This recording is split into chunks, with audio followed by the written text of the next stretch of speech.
ప్రేరేపణ కలిగి విజయవాడ ప్రాంతం నుంచి అందులో దేవుడు సహాయం చేశారు. నేను చెప్పిన విధంగానే వచ్చిన దైవ సేవకులు ఆత్మానుసారంగా రావాలి. చెప్ప దేశంలో రావాలా? ఆత్మానుసారంగా వస్తే మన సంఘానికి, మన గ్రామానికి క్షేమం. అంటే మనం ప్రార్థన చేసాం, దేవానికి చిత్తమైతే తీసుకురా ట్యాంక్ ఆటంకం క్షేమకరంగా తీసుకొచ్చాడు. ఈ సమయాన్ని నమ్మిద్దాం. తన యొక్క జీవితం చేసిన ఉపకారం మేలు, తన సేవ జీవితాన్ని, అలాగే ప్రత్యక్ష గుడారి గురించి మళ్ళా అన్ని విషయాలు సేవకులు అందిస్తారు. మరి వచ్చుతుండగా మనం చప్పట కొట్టి ఆహ్వానిద్దాం.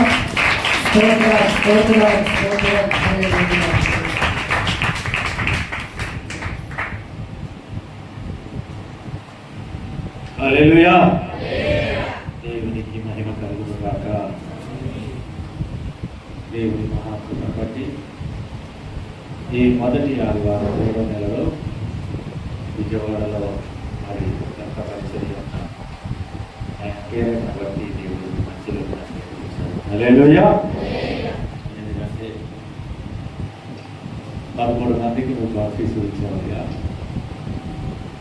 ఏ భాగం కలిగి అనే గతంలో ఇప్పుడు కాదు చెప్పినప్పుడు నాకు ఒక భాగం కలిగి చేసయ్యా దేవుడు ఆఫీసు మంచిదే అప్పు చేస్తున్నావు అయినా నువ్వు ఎప్పుడన్నా పాలు చేసావు అయితే ఒక భాగం కలిగి దేవుడు కలిగినప్పుడు అందరూ సభలో పాల్గొనడానికి వస్తాయని అందరినీ పోషించని దేవుని ఆలోచన మధ్యలో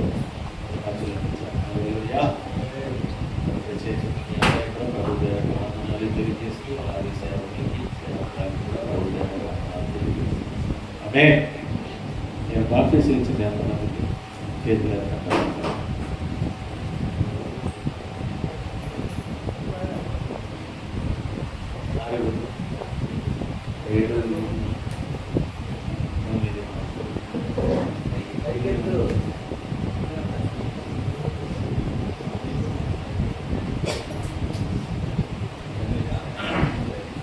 మిగతా గొర్రెలు తీసిందా మంచిది. మన దగ్గర ఫోన్లు ఒకసారి చేతిలో పట్టుకొని ఇంపార్టెంట్ కాల్ వస్తుందయ్యా అనుకుంటే సైలెంట్లో పెట్టండి, లేదంటే స్విచ్ ఆఫ్ లైట్ మోడ్లో పెట్టుకున్నా సరే, లేదు కాల్స్ ఏమైనా వస్తాయి నాకు ఇంటికాడ పరిస్థితి బాగలేదు అనుకున్న వాళ్ళు సైలెంట్లో పెట్టండి. ఎందుకంటే వాక్యం చెప్పేటప్పుడు డిస్టర్బ్ అవుతాము. మన కాలేజీలో చదువుకున్నప్పుడు కానీ లేదా పోలీసుల మధ్యలో పోలీస్ స్టేషన్కి కానీ వెళ్ళినప్పుడు కానీ కోర్టుకి వెళ్ళినప్పుడు కానీ ఫోన్ మోగితే ఊరుకుంటారా? కాలేజ్ చదువుకున్న పిల్లలు ఫోన్ తీసుకుంటారు. ఫోన్ రింగ్ అయితే ఈ క్లాసులో చెప్పే టీచర్ కానీ మాస్టర్ కానీ ఏమన్నా అనకుండా ఉంటారా? అంటారా? మరి దేవుడి దగ్గరికి వస్తే ఆ దేవుడు చూస్తున్నాడే కదా, ఆయన చూస్తున్నాడా? కానీ పరిశుద్ధ గ్రంథం మన మధ్యలోనే దేవుడు సంచరిస్తూ ఉన్నాడు. ఆమె హల్లెలూయా. కనుక మరి సేవకులు పాస్టర్ గారు చెప్పిన రీతిగా ఇది ప్రత్యక్ష గుడారము. నిన్నటి రోజున మరి ఎంతమంది వచ్చారో తెలియదు, కానీ రానోళ్ళకి ఒక్కసారి దీని గురించి వివరించట్లేదు, కానీ దీని గురించి వివరించాలంటే నాకు 2 రోజులు కావాలి.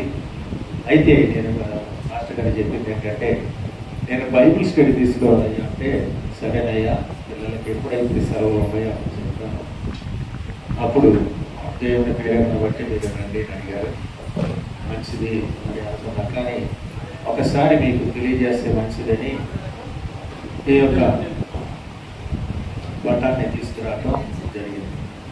పరిశుద్ధ గ్రంథంలో ఇజ్రాయేల్ ప్రజల్ని విడిపించిన తర్వాత, రక్షించిన తర్వాత దేవుడు వారి మధ్యలో నివాసించడానికి ఒక ఏర్పాటు కలిగిన ఈ యొక్క ప్రత్యక్ష గుడారం యొక్క నమూనా, ఇది ప్లానింగ్. దేవుడు మోషే చాలా జాగ్రత్తగా చెప్పి మోషేకి చూపించాడు. మోషేకి చెప్తే అయ్యా ప్రత్యక్ష గుడారం కట్టగలిగిన సమర్థుడు, ఒక పట్టణాన్నే కట్టాడు. హల్లెలూయా. అయితే ప్రత్యక్ష గుడారాన్ని నీ ప్లాన్తో కాదు, నీ ఆలోచనతో కాదు, నా ఆలోచనతో. ఏ ఆలోచనతో? నా ఆలోచనతో నీవు కట్టాలని ఆయన రాసి మోషేకి చూపించి మరి ఏర్పాటు జరిగిన ప్రత్యక్ష గుడారమే ఈ గుడారం. దీని యొక్క ప్లానింగ్, ఆలోచన ప్రత్యక్ష గుడారంలో ఉండే విధానం ఇది దాని ప్లాను, ప్రత్యక్ష గుడారం యొక్క అవతారం. ఇది వెలుపటి భాగం. ఈ కింద మీరు చూస్తున్నది ఈ వెలుపటి భాగం. దీని గురించి కొత్త నిబంధన యొక్క మీ అర్థాలు చాలా ఉన్నాయి. ఇది కృపకి సాదృశ్యంగా కనపడింది. ఇది మన యొక్క దేవుని యొక్క మరి బలిగా సమర్పించిన ఈ యొక్క దేహం దేవుని యొక్క సన్నిధానంలో సమర్పించేదానికి ఇది చూపిస్తుంది. నీ పాపం తీసుకొచ్చి ఒప్పుకోలకి ఇది చూపిస్తుంది. ఇది ప్రత్యక్ష గుడారపు లోపల, అంటే ఇది చూపించింది ఈ వాహనానికి సంబంధించింది, ఈ వాహనానికి సంబంధించిన ఇది ప్రత్యక్ష గుడారం యొక్క మధ్య భాగంలో, అంటే ఈ మధ్య భాగంలో ఉండే ఒక పరికరం.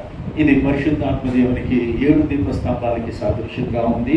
ఇది నిత్యము దేవుని సన్నిధానంలో మనం స్తుతి యాగము దేవునితో మాట్లాడటానికి ఇది కనబడుతున్న ఒక దేవుని యొక్క ఆలోచన అయింది. ఇది రొట్టె, 12 రొట్టెలు ఉండాలి, అపోస్తల ఉపదేశానికి సాదృశ్యంగా ఉంది. హల్లెలూయా. ఇది దేవుని యొక్క స్థానం. ఇది ఇవన్నీ కూడా ఈ భాగాలు. ఇది అతి పరిశుద్ధ స్థలం. అతి పరిశుద్ధ స్థలంలో ప్రధాన యాజకుడు, ఈయనకి కాదు అరగట, ఈ ప్రధాన యాజకుడు అతి పరిశుద్ధంగా ఉంటే ఈ పరిశుద్ధ స్థలంలోకి వెళ్ళి దేవునితో మాట్లాడటానికి అరగత సంపాదిస్తాడు. ఆ మందసం పెట్టెలో ఏముందంటే చిగిరించిన ఆరోని కర్ర, దేవుని యొక్క ఆజ్ఞలు, ఇది మన్నా. ఈ 3 కూడా ఈ యొక్క దేంట్లో మందసంలో ఉంది. కానీ ఇది అతి పరిశుద్ధుడు అయిన ప్రధాన యాజకుడు మాత్రానికే ఇది సాధ్యమైనది. మిగతా వెళ్తే కూడా చనిపోతారు, చూడాలనుకున్నా కూడా చనిపోతారు, తాకాలనుకున్నా కూడా చనిపోతారు. అంటే అతి పరిశుద్ధంగా మనం జీవించాలి. ఈ యొక్క నమూనా మొత్తం కూడా ఈ ప్రత్యక్ష గుడారం కొత్త నిబంధన కాలంలో మనం ఏ రీతిగా పరిశుద్ధంగా ఉండాలి అన్న విషయాన్ని లోతుగా, అంటే వీళ్ళకంటే మనము శ్రేష్టమైన వారు. ఎవరికంటే? పాత నిబంధన భక్తుల కంటే, బాప్టిజం ఇచ్చిన యోహాను కంటే అతి శ్రేష్టమైన వ్యక్తులు మనము. ఎందుకని అప్పుడు కూడా పరిశుద్ధాత్మ ఉంది. ఎందుకంటే వీరందరూ కూడా జంతు రక్తంలో కడగబడ్డారు. మనమైతే యేసు రక్తంలో, దేవుని యొక్క రక్తంలో కడగబడ్డాం. అనక మనం ధన్యులం. ఈ కాలంలో నువ్వు పుట్టుంటే దరిద్రుడివే. ఈ కాలంలో నువ్వు పుట్టుంటే నీకు యేసు ప్రభు స్థానానికి అర్హత లేని వాడివి. కనుక ఈ కాలంలో కాకుండా ఇప్పుడు కృపాకాలంలో మనం ఉన్నామంటే ధన్యులమై ఉన్నాం. హల్లెలూయా. కనుక యవన బిడ్డలకి ముఖ్యంగా చెప్పాల్సింది ఏంటంటే, రాత్రి కాలం మరి 3 దినాలు పరిశుద్ధ దినములుగా ఆచరిస్తున్నాం. అయితే కొంతమంది రాలేదు, ఏముందిలే రేపు వెళ్ళి మళ్ళీ తీసుకొచ్చి అనుకున్నారు. అయితే వాక్యం సెలవిస్తుంది, రాత్రి ధ్యానించినట్టుగా 1 కొరింథీయులకు రాసిన పత్రికలో 14వ అధ్యాయంలో అయోగ్యముగా అనే పదాన్ని మాత్రం ఒకసారి చదువుదాం. ఎవడు అయోగ్యముగా ప్రభు యొక్క రొట్టె తినునో లేక ఆయన పాత్రలోని తాగునో హల్లెలూయా. ఏమయ్యారంట? ఎవరండి? అయోగ్యముగా తీసుకుంటే. కనుక ఈ యొక్క వాక్యాన్ని ముగించే లోపు ఒకవేళ మీరు పరిశుద్ధపరచకపోతే పరిశుద్ధపరచుకొని, చాలా యవన బిడ్డలు చూస్తున్నా లోక సంబంధమైన ఆలోచనలతో, ఆలోచన కలిగిన జీవితంతో కనబడతా ఉన్నారు. మొదటి కొరింథీయులకు రాసిన పత్రిక 6వ అధ్యాయము 19-20 వాక్యాన్ని ఒకసారి ధ్యానించినట్లయితే, మీ దేహము ఒక్కసారి ఆగమ్మా. కన్నడ అందరికీ కన్నడలో కూడా ఒకసారి చెప్పండి. అర్థం కాకపోతే చేతులు ఎత్తండి. నేను కావాలంటే మెల్లిగానే, మరి మీ పాస్టర్ గారు చాలా స్పీడ్గా, నేను మెల్లిగానే చెప్తాను. మొదటి కొరింథీ పత్రిಕೆ 6ನೇ ಅಧ್ಯಾಯ 19-20 ವಚನ, ಕೊನೆ ವಚನ. ಮೊದಲನೇ ಕೊರಿಂಥಿ 6ನೇ ಅಧ್ಯಾಯ 19-20. మీ దేహము దేవుని వలన మీకు అనుగ్రహింపబడి మీలోనున్న పరిశుద్ధాత్మకు ఆలయమై ఉన్నదని మీరెరుగరా? మీరు మీ సొత్తు కారు. హల్లెలూయా. హల్లెలూయా. ఒకసారి దేవుని ఆలయమై ఉన్నారని మీరు ఎరుగరా. రెండో పాయింట్ ఏమనుంది? మీరు మీ సొత్తు కాదు. తర్వాత విలువ పెట్టి కొనిన వారు కనుక మీ దేహముతో దేవుని మహిమపరచుడి. హల్లెలూయా. ఈ మాటను మన అందరం కూడా కలిసి చెప్తామా? అందరూ ఒకసారి నాతో పాటు. విలువ పెట్టి కొనబడిన వారు గనక. విలువ పెట్టి అందరు కూడా దేహముతో దేవుని మహిమపరచాలి. ఈ దేహముతో దేవుని మహిమపరచాలి. చెప్పండి. ఈ దేహముతో దేవుని మహిమపరచాలి. మేము యేసు రక్తంలో కడగబడ్డాం కనుక ఇది నా సొత్తు కాదు. ఉద్యోగానికి వెళ్తున్నాం, అప్లికేషన్ రాస్తున్నాం, ఇంకా ఇంటర్వ్యూ అవుతుంది, జాయిన్ అవ్వగానే జీతం తీసుకుంటున్నాం, మన ఇష్టం వచ్చినట్టుగా నడుచుకుంటున్నాం అంటే ఆ కంపెనీ వాడు ఊరుకుంటాడా? చెప్పండి. మరి యేసు ప్రభువులు అదే అంటున్నారు, మీరు లోకములో నుండి వేరుపరచబడిన వారిగా ఉండగా మీ ఇష్టానుసారమైన జీవితాన్ని విడిచిపెట్టి నిబంధన చేసుకున్న మిమ్మల్ని నన్ను ఆయన రక్తముతో కడిగిన తర్వాత ఈ సొత్తు ఎవరిదంట? ఈ దేహం ఎవరిదంట? దేవుణ్ణి మహిమపరిచే రీతిగా, ప్రార్థన రీతిగా, నడకలో, క్రియలో, మాట్లాడటంలో, చూపులో, సమస్తములో దేవుణ్ణి మహిమపరిచే రీతిగా ఉంటే కానీ మనం ఆయన సొత్తయి ఉండలేము. హల్లెలూయా. అర్థమవుతుందా?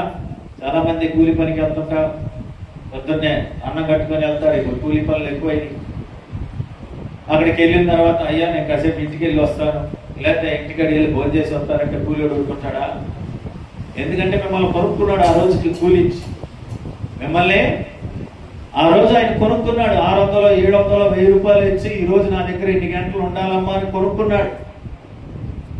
ఆ సమయం నువ్వు నేను ఇంటికి వెళ్తాను, వేరే చోటకి వెళ్తాను, చుట్టాలు వచ్చారు పలకరించి వస్తానంటే మానేమ్మా వెళ్ళిపో, జీతం లేదంట అంటాడంట.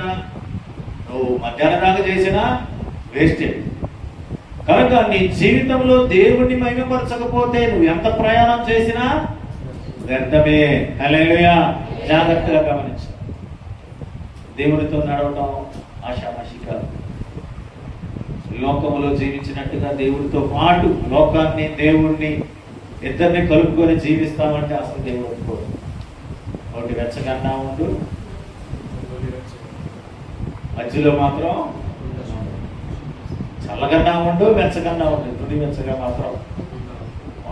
ఎందుకని అంటున్నాడంటే దేవుడితోన్నా ఉండు, లోకంతోన్నా ఉండు, కానీ అటు ఇటు మాత్రం జీవించొద్దని దేవుని హెచ్చరికలు మనం వింటున్నాం. కనుక ప్రియ దేవుని సంగమం, పరిశుద్ధ గ్రంథంలో రాయబడింది, నోవాహు ఓడ తప్ప అబ్రహామును దేవుడు దర్శించిన స్థలం నుండి మరి నేటి వరకు శిష్యులు సంచరించిన స్థలం మొత్తం కూడా తిరిగి ఈ కన్నులారా చూసి వచ్చారు. హల్లెలూయా. బాప్తిస్మిచ్చి యోహాను చనిపోయిన స్థలం, అబ్రహాము, ఇస్సాకు, యాకోబు వారి యొక్క సమాధి, సారా సమాధులు, ఇవన్నీ కూడా దేవుడు తీసుకెళ్లి చూపించడానికి దేవుడు ప్రోత్సహించాడు. హల్లెలూయా. అక్కడికి వెళ్ళటం సామాన్యమైన విషయం కాదు. నువ్వు డబ్బు ఉన్నా, డబ్బు కట్టినా ఆ ప్రాంతానికి వెళ్ళాలంటే దేవుని అనుగ్రహం కావాలి. ఆమేన్. ఎందుకంటే నాతో పాటు నా తర్వాత వారి డబ్బులు ఎన్నో కట్టారు. కానీ అక్కడ ఆటంకాలు ఏర్పడటం వల్ల, యుద్ధాల వల్ల వాళ్ళకి అలౌ చేయాలి, వీసా ఇవ్వలేదు. కుదరదండి ఇజ్రాయెల్ దేశం చూడటానికి. ఎందుకంటే మీరు వచ్చిన తర్వాత మీకు ఏమైనా జరిగితే మేము బాధ్యత వహించాలి. కనుక ఇప్పుడు అసలే లేదుగా, ఇప్పుడు అసలే ప్రయాణాన్ని కూడా ఆపేశారు. నాతో పాటే ఆఖరిగా జరిగిన ప్రయాణం. దేవునికి మహిమ కలుగునుగాక. కనుక ప్రతిదీ కూడా పరిశుద్ధ గ్రంథంలో రాయబడిన మాటలు, నడిచిన స్థలాలు, యేసు ప్రభు శిలువ మోసిన స్థలం, చనిపోయిన స్థలం, పునరుద్ధానమైన స్థలం, ఆరోపణమైన స్థలాలు, ప్రతిదీ కూడా ఈ కనుల ద్వారా చూడటానికి దేవుడు చదివిన తర్వాత, ఆ స్థలాన్ని దర్శించి వచ్చిన తర్వాత ఆనందం చెప్తుంటే ఎంతో సంతోషంగా కనబడుతుంది. ఆమేన్, హల్లెలూయా. కనుక దయచేసి చెప్తున్నా, దేవునితో వైరాగ్యం కలిగిన వారిగా మీరు ఉండాలి. లోక సంబంధమైన జీవితం దేవునికి హేయమైనది. కనుక ఈ మాటలు మీరు జ్ఞాపకంలో ఉంచుకొని ఒక ఆట పాడుతూ, మరి ఒక్క చరణం పాడతాను, ఎక్కువ పాడను. మా పాస్టర్ గారికి బాగా ఇష్టమైన పాట.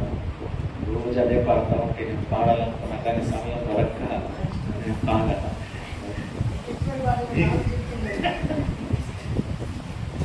என்னை காண்பவரே நித்தியமும் காப்பவரே, என்னை காண்பவரே தினமும் காய்பவரே, ஆராய்ந்து அறிந்திருக்கின்றேன், சுற்றி சுற்றி சூழ்ந்திருக்கின்றேன், ஆராய்ந்து அறிந்திருக்கின்றேன்,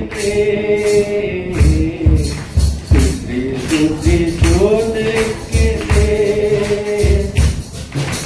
நான் அமர்வதும் நான் எழுவதும், நான் அமர்வதும் நான் எழுவதும் நன்றாகி அறிந்திருக்கின்றேன். ஐயா நன்றாகி அறிந்திருக்கின்றேன். என்னை காண்பவரே தினமும் காண்பவரே.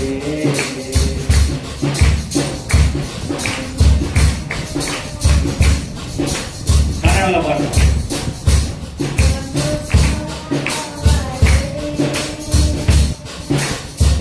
தினமும் காண்பவரே, பரிசுத்தி ஜீவித்திடுவே, அருளமளித்திடுவே, பரிசுத்தி ஜீவித்திடுவே,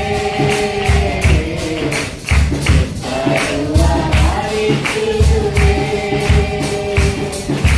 குறித்து கொள்வது குறித்து கொள்வது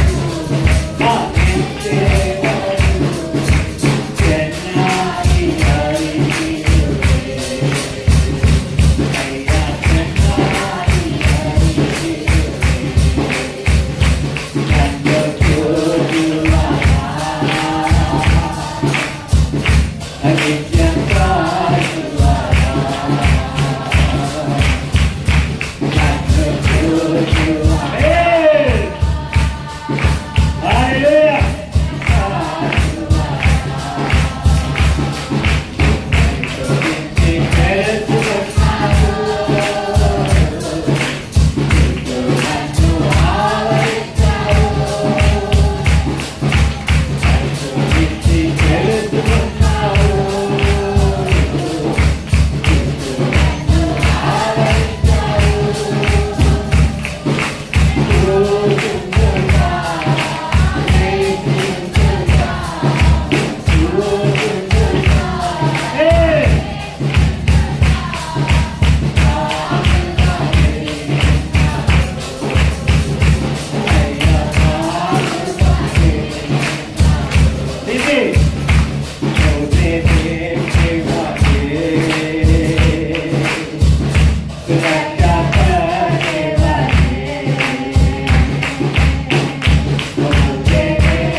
ప్రాంతానికి రావాలి, పాడాలని ఆసక్తి కలిగి వచ్చాను. దేవుడు కృప దయచేసి పాడటానికి దేవుడు సహాయం చేశాడు. హల్లెలూయా. 4 భాషలు కూడా నేర్చుకున్నాను. దేవుడి దయ, ఇవన్నీ కూడా దేవుని యొక్క దయా కృప. ఇది నా యొక్క శక్తి భక్తి కాదు కానీ దేవుని దయ. కనుక మీరందరూ కూడా బలముగా దేవునితో నడిచేవారిగా ఉండాలి. లోక సంబంధమైన జీవితాన్ని విడిచిపెట్టి పరలోక సంబంధమైన జీవితం బిడ్డలుగా జీవించాలన్నదే వాంఛ. పరిశుద్ధ గ్రంథంలో నుండి హెబ్రీయులకు రాసిన పత్రిక 11వ అధ్యాయాన్ని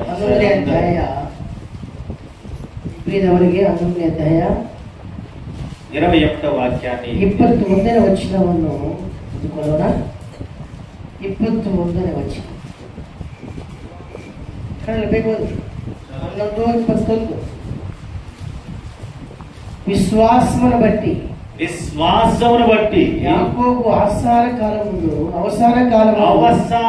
కాలమందు యోసేపు కుమారులలో ఒక్కొక్కరిని ఆశీర్వదించి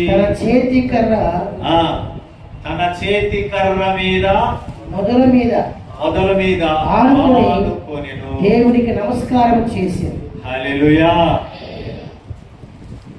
అందరూ చదివారండి? ఏర్పడిందా? ಯಾಕೋಬನು ನಾನು ಸಾಯುತ್ತಿರುವಾಗ ನಂಬಿಕೆಯಿಂದಲೇ ಯೋಸೇಫನ ಮಕ್ಕಳಿಬ್ಬರನ್ನು ಆಶೀರ್ವದಿಸಿದನು. ತನ್ನ ಕೋಲಿನ ಮೇಲೆ ಬಾಗಿಕೊಂಡು ದೇವರಿಗೆ ನಮಸ್ಕಾರ ಮಾಡಿದನು. హల్లెలూయా. ఈ రోజు మన యొక్క అంశం ఏంటంటే దేవుని పైన ఆనుకుంటాం. ఎవరిపైన ఆనుకోవాలి? దేవుని పైన ఆనుకుంటాం. ఆనుకుంటే ఏం జరుగుతుంది, ఆనుకోకపోతే ఏం జరుగుతుంది? ప్రతిష్ట కలిగిన జనము ప్రతిష్ఠులుగా మనల్ని ఏర్పరచుకున్న తర్వాత జరిగే కార్యాలు. ఆనుకుంటే ఏం జరుగుతుంది, ఆనుకోకపోతే ఏం జరుగుతుంది, ఆనుకొని నటిస్తే ఏం జరుగుతుంది అన్న విషయాన్ని కూడా దేవుడి యొక్క ఆలోచన బట్టి చిన్న ప్రార్థన చేసుకుందాం. ప్రేమకరమైన తండ్రి, పరిశుద్ధుడా, ఘనమైన నామమును బట్టి స్తుతులు స్తోత్రాలు, కృపాదయ కనికరమును బట్టి ఈ దినం వల్ల నీ ప్రభువులు మమ్మల్ని భద్రపరిచి ఈ మధ్యాహ్న వేళలో ప్రభు ఈ ప్రాంతాలను దర్శించి నీ వాక్కుని బయలుపరిచి నీ వాక్కు శక్తి ద్వారా నీ బిడ్డలు హృదయమును ప్రభు అయ్యా తెరవబడిన వారిగా, గ్రహించగలిగిన వారిగా, జీవించగలిగిన వారిగా ఆశీర్వదించమని పిలువబడిన నన్ను సిలువ చాటున మరుగుపరిచి మీ పరిశుద్ధ అభిషేకము ద్వారా, పరిశుద్ధాత్మ ద్వారా నాతో మాట్లాడమని సర్వ ఘనత మహిమ మీకే చెల్లించు యేసు పరిశుద్ధ నామమున అడుగుచున్నాం తండ్రి, ఆమేన్. హల్లెలూయా. దేవుడు ఈ వాక్యాన్ని నాకు ఇచ్చినప్పుడు చాలా భారం కలిగి ధ్యానించాను. యాకోబు అవసాన కాలమందు ఎందుకు కర్ర మీద, అవసాన కాలం అంటే మరణకాలం.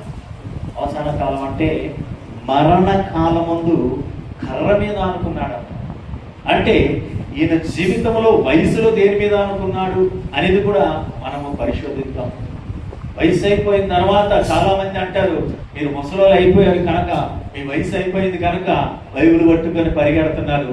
మా జీవితంలో చేయాల్సిన కార్యాలు ఎన్నో ఉన్నాయి. సేవకులు చెప్తారు, వాళ్ళకే పగములేరా అనుకొని జీవించిన వ్యక్తిలో నేను ఒకడు. హల్లెలూయా. మీలాగా జీవించిన వ్యక్తిలో నేను ఒక వ్యక్తిని. అటువంటి నన్ను దేవుడు ఈ మధ్యాహ్న వేళ మీ మధ్యలో నిలబెట్టాడు. సరే చేద్దామా? చూడండి, యవ్వన దశలో నా జీవిత ప్రయాణము లోకము, పాపము, శరీరం అనే పరిగెడుతూ కాలు చాపుకునే ఆ స్టేజ్లో, ఏ స్టేజ్లో? కాలు చాపుకునే ఆ స్టేజ్లో దేవుడిని నమ్ముకుంటే చాలు. పరిగెట్టే వయసులో ఏం చేయాలి? తినుము, తాగుము, సుఖించుము. ఈ జీవిత విధానములో జీవిస్తూ స్నేహబంధము, లోకబంధము, లోక స్నేహము, ఇటువంటి స్నేహాల మధ్యలో తిరుగుతూ జీవించిన నన్ను దేవుడు ఉద్యోగం కూడా చేయనీయకుండా నిలబెట్టాడు. హల్లెలూయా. 1,00,000 రూపాయలు జీతం అండి. నేను ఆపరేటింగ్ డిపార్ట్మెంట్, ఆపరేటింగ్ అంటే స్టేషన్ మాస్టరు, గార్డులు, పాయింట్స్ మ్యాన్లు, వీళ్ళందరూ కూడా ఆపరేటింగ్ డిపార్ట్మెంట్ సంబంధించింది. నేను గార్డ్. ఈరోజు 1,00,000 పైన జీతం. AC first class pass. AC pass కూడా కాదు, ఏసీ ఫస్ట్ క్లాస్ పాస్. దాన్నే కాంతో తగ్గినట్టుగా ఎంతో మంది బతిమలాడిన ఆఫీసర్లు నా మీద ఏ రిమార్కు లేకపోయినా, ఏ రిమార్కు లేదని తెలిసి ఈయన ఎంతో ఉద్యోగంలో నమ్మకస్తుడు అని చెప్పి నన్ను వారు రిటైర్మెంట్ అయిపోయిన తర్వాత కూడా ఎవ్వరికి ఇవ్వని అవకాశం నాకు ఇచ్చారండి. మరలా నువ్వు వస్తే నేను రీజనల్ రైల్వే మేనేజర్తో మాట్లాడి నీ అప్లికేషన్ వెనక్కి తీసుకొస్తాను. నాకు ఒక పక్కన ఆశ మళ్ళీ వెళ్ళాలని. అయితే దేవుడు అన్నాడు, నాగలిపై చేయి పెట్టి వెనక్కి తిరిగి చూసేవాడు. దాన్ని ఏమంటారండి? నాగలిపై చేయి పెట్టి వెనక్కి తిరిగి చూసేవాడు నా పాత్రుడు కాదు, నా శిష్యుడు కాదు అని 2-3 సార్లు, ఒకసారి కాదు 2-3 సార్లు. ఎవరైనా ఆటంకం చెప్తారని ఇంట్లో కానీ, పిల్లలకు కానీ, అల్లులు కానీ ఎవరికి చెప్పినా మీ ఇష్టం, దేవుడు ఏం చెప్తే చెయ్యన్న మాటే. కానీ ఉద్యోగం చేస్తే 1,00,000 రూపాయలు వస్తుందని సేవకులు సలహా ఇచ్చారు. ఒక 1,00,000 రూపాయలు వచ్చిందనుకో, దశభాగంలో ఎంత తీయాలి? 10,000. ఒక సేవకుడు ఇవ్వచ్చు కదా అన్నాడు. అది కూడా ట్రై చేశాను. దేవుడు అన్నాడు, ఆ సేవకుడు పోషించడానికి నేను నా నీ జీతంతో కాదు పని. హల్లెలూయా. చిన్న అమ్మాయికి పెళ్లి చేయలే, చిన్న కుమార్తెకి పెళ్లి చేయలే. MBA చేసింది అమ్మాయి, రూపాయి దాచుకోలే, సొంత ఇల్లు లేదు, ఆస్తి లేదు, బ్యాంక్ బ్యాలెన్స్ లేదు, పిల్లలకి నెగల కూడా లేదు, వైఫ్ లేదు. వచ్చిన గుర్తుపెట్టారా?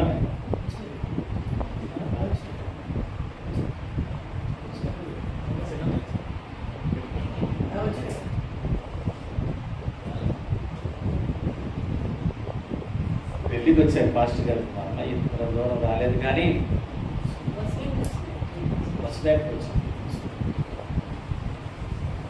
అయితే ఆ అమ్మాయి అన్నా సరే ఆటంకం చెప్తుందా అని అనుకున్నాం. కానీ దేవుడిని నీకు ఏం చెప్తే అదే చెప్పాడు. పెళ్లికి వచ్చేది సేవకులు అన్నారు, అయ్యా పెళ్లి చేసి ఉద్యోగం మానేవయ్యా. నేనన్నా, లేదండి నా దేవుడు మరి వదిలేమంటున్నాడు, నీకు అప్పులు తప్ప ఏమీ లేదు, అప్పన్న తీర్చాలి కదా అంటే ఎందుకో వదిలేమన్నాడు. వదిలేమన్నా చేశానంటే దాని ఫలితం, ఆ పరిణామం ఎలాగుంటుందో నాకు తెలుసు. ఉద్యోగం చేసి ఉంటే రూపాయి జైలు, రూపాయి వచ్చేది కాదు, జైలు పాలయ్యేవాడు. ఎందుకంటే ఆపరేటింగ్ డిపార్ట్మెంట్లో చిన్న తప్పు చేస్తే వాడికి రూపాయి ఇవ్వడం. ఇంకా ఆ ప్రమాదంలో ఎవరన్నా మనుషులు చనిపోతే తీసుకెళ్ళి ముందు అరెస్ట్ చేసి లోనారు. ఇది ఆపరేటింగ్లో చాలా ప్రాముఖ్యమైన విషయం. ఇవి జరుగుతాయని దేవుడు ముందు దర్శనం చూపించాడు. కనుక వద్దు ప్రభు అని వచ్చాను కనుక ఈరోజు నేను 1,00,000 అడిగాను. హల్లెలూయా. 1,00,000 అడిగారంటే జోబులో 1,00,000 ఉన్నాయి అనుకోమాకండి. అయినా ఉంది ఏంటి? దేవుడి యొక్క కృప, కనికరం ఉండి ఆ పిల్ల పెళ్లి దేవుడే జరిపించాడు. అయ్యగారి దగ్గరుండి ఘనంగా నేను ఊహించని విధంగా జరిపించాను. సాక్ష్యం చెప్పడానికి సమయం వెంట పడుతుంది, కానీ కొన్ని 2-3 సాక్ష్యాలు మాత్రం చెప్తూ, నేను ఒక హిందూ కుటుంబంలో పుట్టినవాడిని, విగ్రహారాధన, గొప్ప ధనవంతులు మా నాన్నగారు. ఆ ధనంతో పాటు కూడా మాకు ఏమనిపించిందంటే క్యాస్ట్ కూడా అనిపించింది. కులం తక్కువ కులాన్ని చూస్తే అసహించుకునే స్వభావం కలిగిన కుటుంబంలో పుట్టిన వాడిని. ఆ విగ్రహాల మధ్యలో తిరుగుతూ జీవిస్తున్న మా ఇంటిలో ఒక దురాత్మ శక్తి అన్నయ్యని పట్టుకొని ఆవరించింది. ఇప్పుడు అన్నయ్య బతికే ఉన్నాడు, 82 సంవత్సరాలు ఉన్నాయి. హల్లెలూయా. ఇప్పుడు బలవంతుడిగానే ఉన్నాడు, బాగానే నడుస్తాడు. అతని దురాత్మ శక్తి వల్ల మరి మా నాన్నగారు చనిపోయిన తర్వాత ఆ కుటుంబాన్ని నడిపించాల్సిన ఒక బాధ్యత కలిగిన వ్యక్తి మా ఒక చీకటి శక్తికి మరి బానిస అయిపోయి, చీకటి శక్తి అతన్ని చాలా ఇబ్బంది పెట్టి, ఆ కాలంలో ఇప్పుడు కాదండి, మా చిన్నప్పుడు సంగతి, దేవుడు రక్షించే ఆ దినాలు మరి తాయితులు, విభూతులు, బొట్టులు, అర్చకులు మా ఇంటికి వచ్చేవారు. ఏమి పెట్టినా ప్రయోజనం లేదు. అదే ఇంట్లో ఇప్పటికీ నేను ఉన్నాను, ఇల్లు మారలే.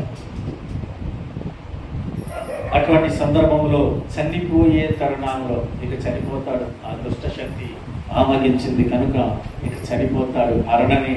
మరి అతనికి ఇంకొక 10 రోజుల్లో చనిపోతాడనే ఆ యొక్క స్థితిలో ఆ ఇంటి ఎదురుగా దేవుణ్ణి నమ్ముకున్న కుటుంబం, చర్చికి వెళ్తున్న కుటుంబం, మా తల్లిగారు చూసి అన్నమాట ఏంటంటే, అయ్యా అమ్మగారు ఆ కుమారుడు పరిస్థితి ఏదో మాకు కనపడుతుందండి, చనిపోయే పరిస్థితిలో కనపడుతున్నారు కనుక మాకు బాధ కలుగుతుంది. అయితే ఎన్నో ప్రయత్నాలు మీరు చేశారని మాకు తెలుసు, అంటే క్రైస్తవం అంటే పడదని కూడా మాకు తెలుసు కనుక మా మాటని మీరు ఆలకించి పరిశుద్ధ గ్రంథం ఒకసారి తల దగ్గర పెట్టి చూడండి, దేవుడు కార్యం చేస్తే పరిశుద్ధ గ్రంథం చదవండి, లేకపోతే మాకు ఇచ్చేయండి అని ఆ తల్లిగారు చెప్పడం మా అమ్మగారు విన్నారు.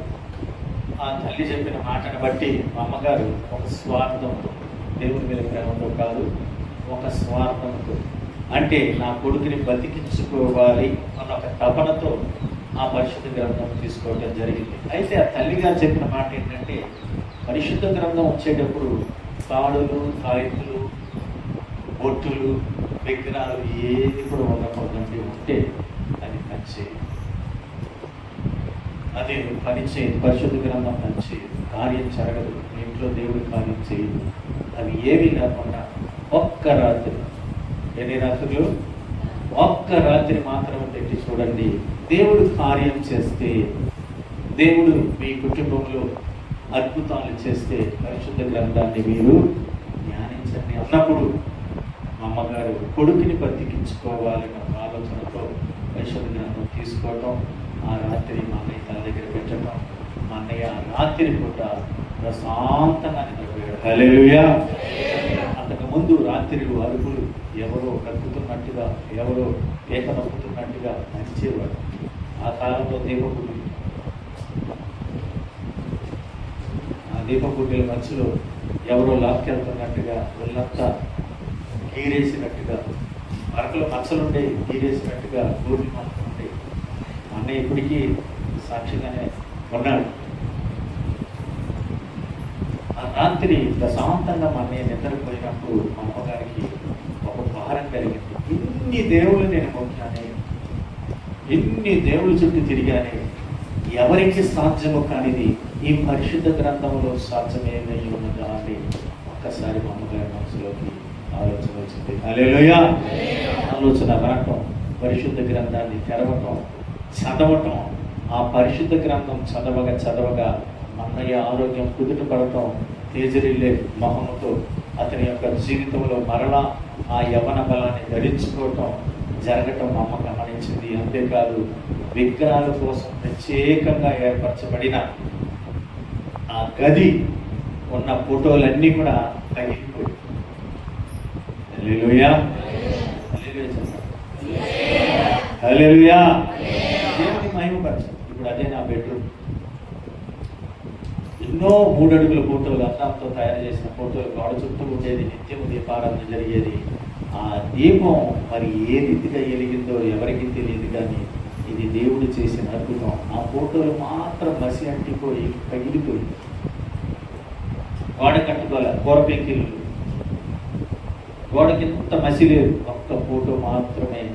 అలా జరగంగానే మా అమ్మగారు ఇంకా భయపడి అడిగినప్పుడు ఎదురు ఎవరైతే బైబిల్ ఇచ్చారో వాళ్ళు అన్నారు, దేవుడు మీ ఇంట్లో అడుగు పెట్టాడమ్మా. హల్లెలూయా. హల్లెలూయా. హల్లెలూయా.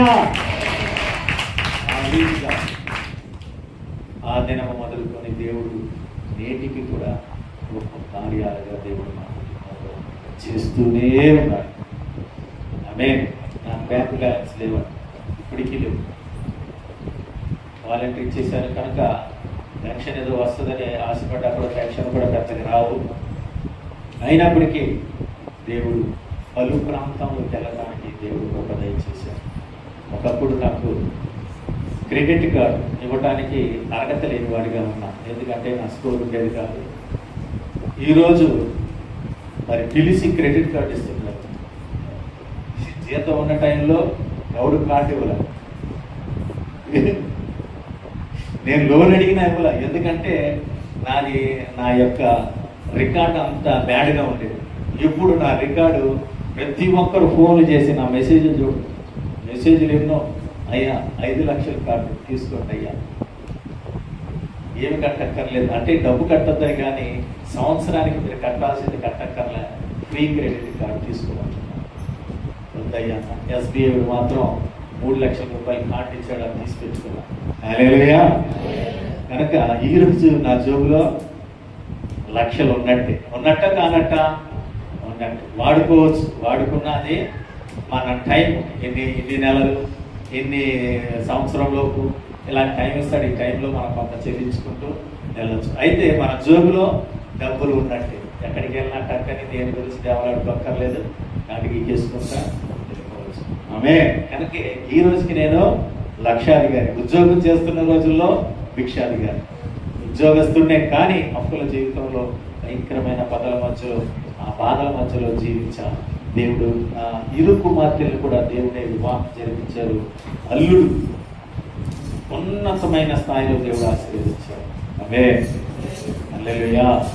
అల్లుడికి అమ్మాయిని పెద్ద అమ్మాయిని ఇచ్చినప్పుడు మా అత్తగారు మరి అల్లుడు వాళ్ళ అమ్మగారు నన్ను అడిగిన మాట ఏంటంటే, 5,000 జీతం హైదరాబాద్లో ఉండాలి, మరి వాళ్ళు బతకగలరా అంటే నేను ఏమీ ఆలోచించలే, దేవుడి చిత్తం అని ఏమన్నాను, దేవుని చిత్తం అమ్మ అన్న. ఈరోజు ఆయనకి 1,00,000 జీతం. హల్లెలూయా. నా జీతం మొత్తం దేవుడు ఆయనకి ఇచ్చాడు. చిన్న పరిస్థితి అది. అంతేకాదు ₹1,00,00,000 సంబంధించిన ఇల్లు కొనడానికి దేవుడు కృపనిచ్చాడు. ఇద్దరు కూడా ఆ స్థాయిలోకి దేవుడు తీసుకెళ్ళాడు. హల్లెలూయా. నా యొక్క జీవితంలో నేను వెనక్కి తిరిగి చూస్తే నేను దేవునితో నడిచింది తక్కువ, కానీ దేవుడు నాకు చేసిన మేలులో ఎక్కువ. ఆమె ఇంకా ఉద్యోగం వదిలేమన్నప్పుడు ఈ బాధ, అప్పుడు ఈ పిల్లలకి దారి చెయ్యాలి. ఈ రోజు ఎంతో మంది తల్లిదండ్రులు పెళ్లి చేసి ఆ తల్లిదండ్రుల మీద ఆధారపడిన వాళ్ళు ఈ రోజు నా కంటి ముందు నా ఉద్యోగం చేస్తూ నా పక్కన ఉన్న వాళ్ళే ఏంటంటే ఉద్యోగం రిటైర్డ్ అయిపోయి కూడా గృహ ఉద్యోగం, వాచ్మెన్ ఉద్యోగం చేస్తున్నారు. ఎందుకంటే ఇంటి పరిస్థితి బాగా అవి తీసుకెళ్తేనే పెట్టారు. కానీ నా పిల్లల్ని దేవుడు అలా ఉంచారు. వారు ఇచ్చేవారికి ఆటో డ్రైవర్ దొరికితే చాలు అనుకున్నాను, వాడికి ఇచ్చి చేస్తే చాలు అనుకున్నాను. అటువంటి స్థితి కలిగిన నన్ను దేవుడు ఈరోజు ఉన్నత స్థాయిలో ఉంచాడు. హల్లెలూయా. హల్లెలూయా. అంతకంటే భాగ్యం కావాలి. నా ఇంట్లో మరి ఎంత రూపాన్ని దేవుడు మార్చాడు. అయ్యగారు వచ్చినప్పుడు వాష్రూమ్కి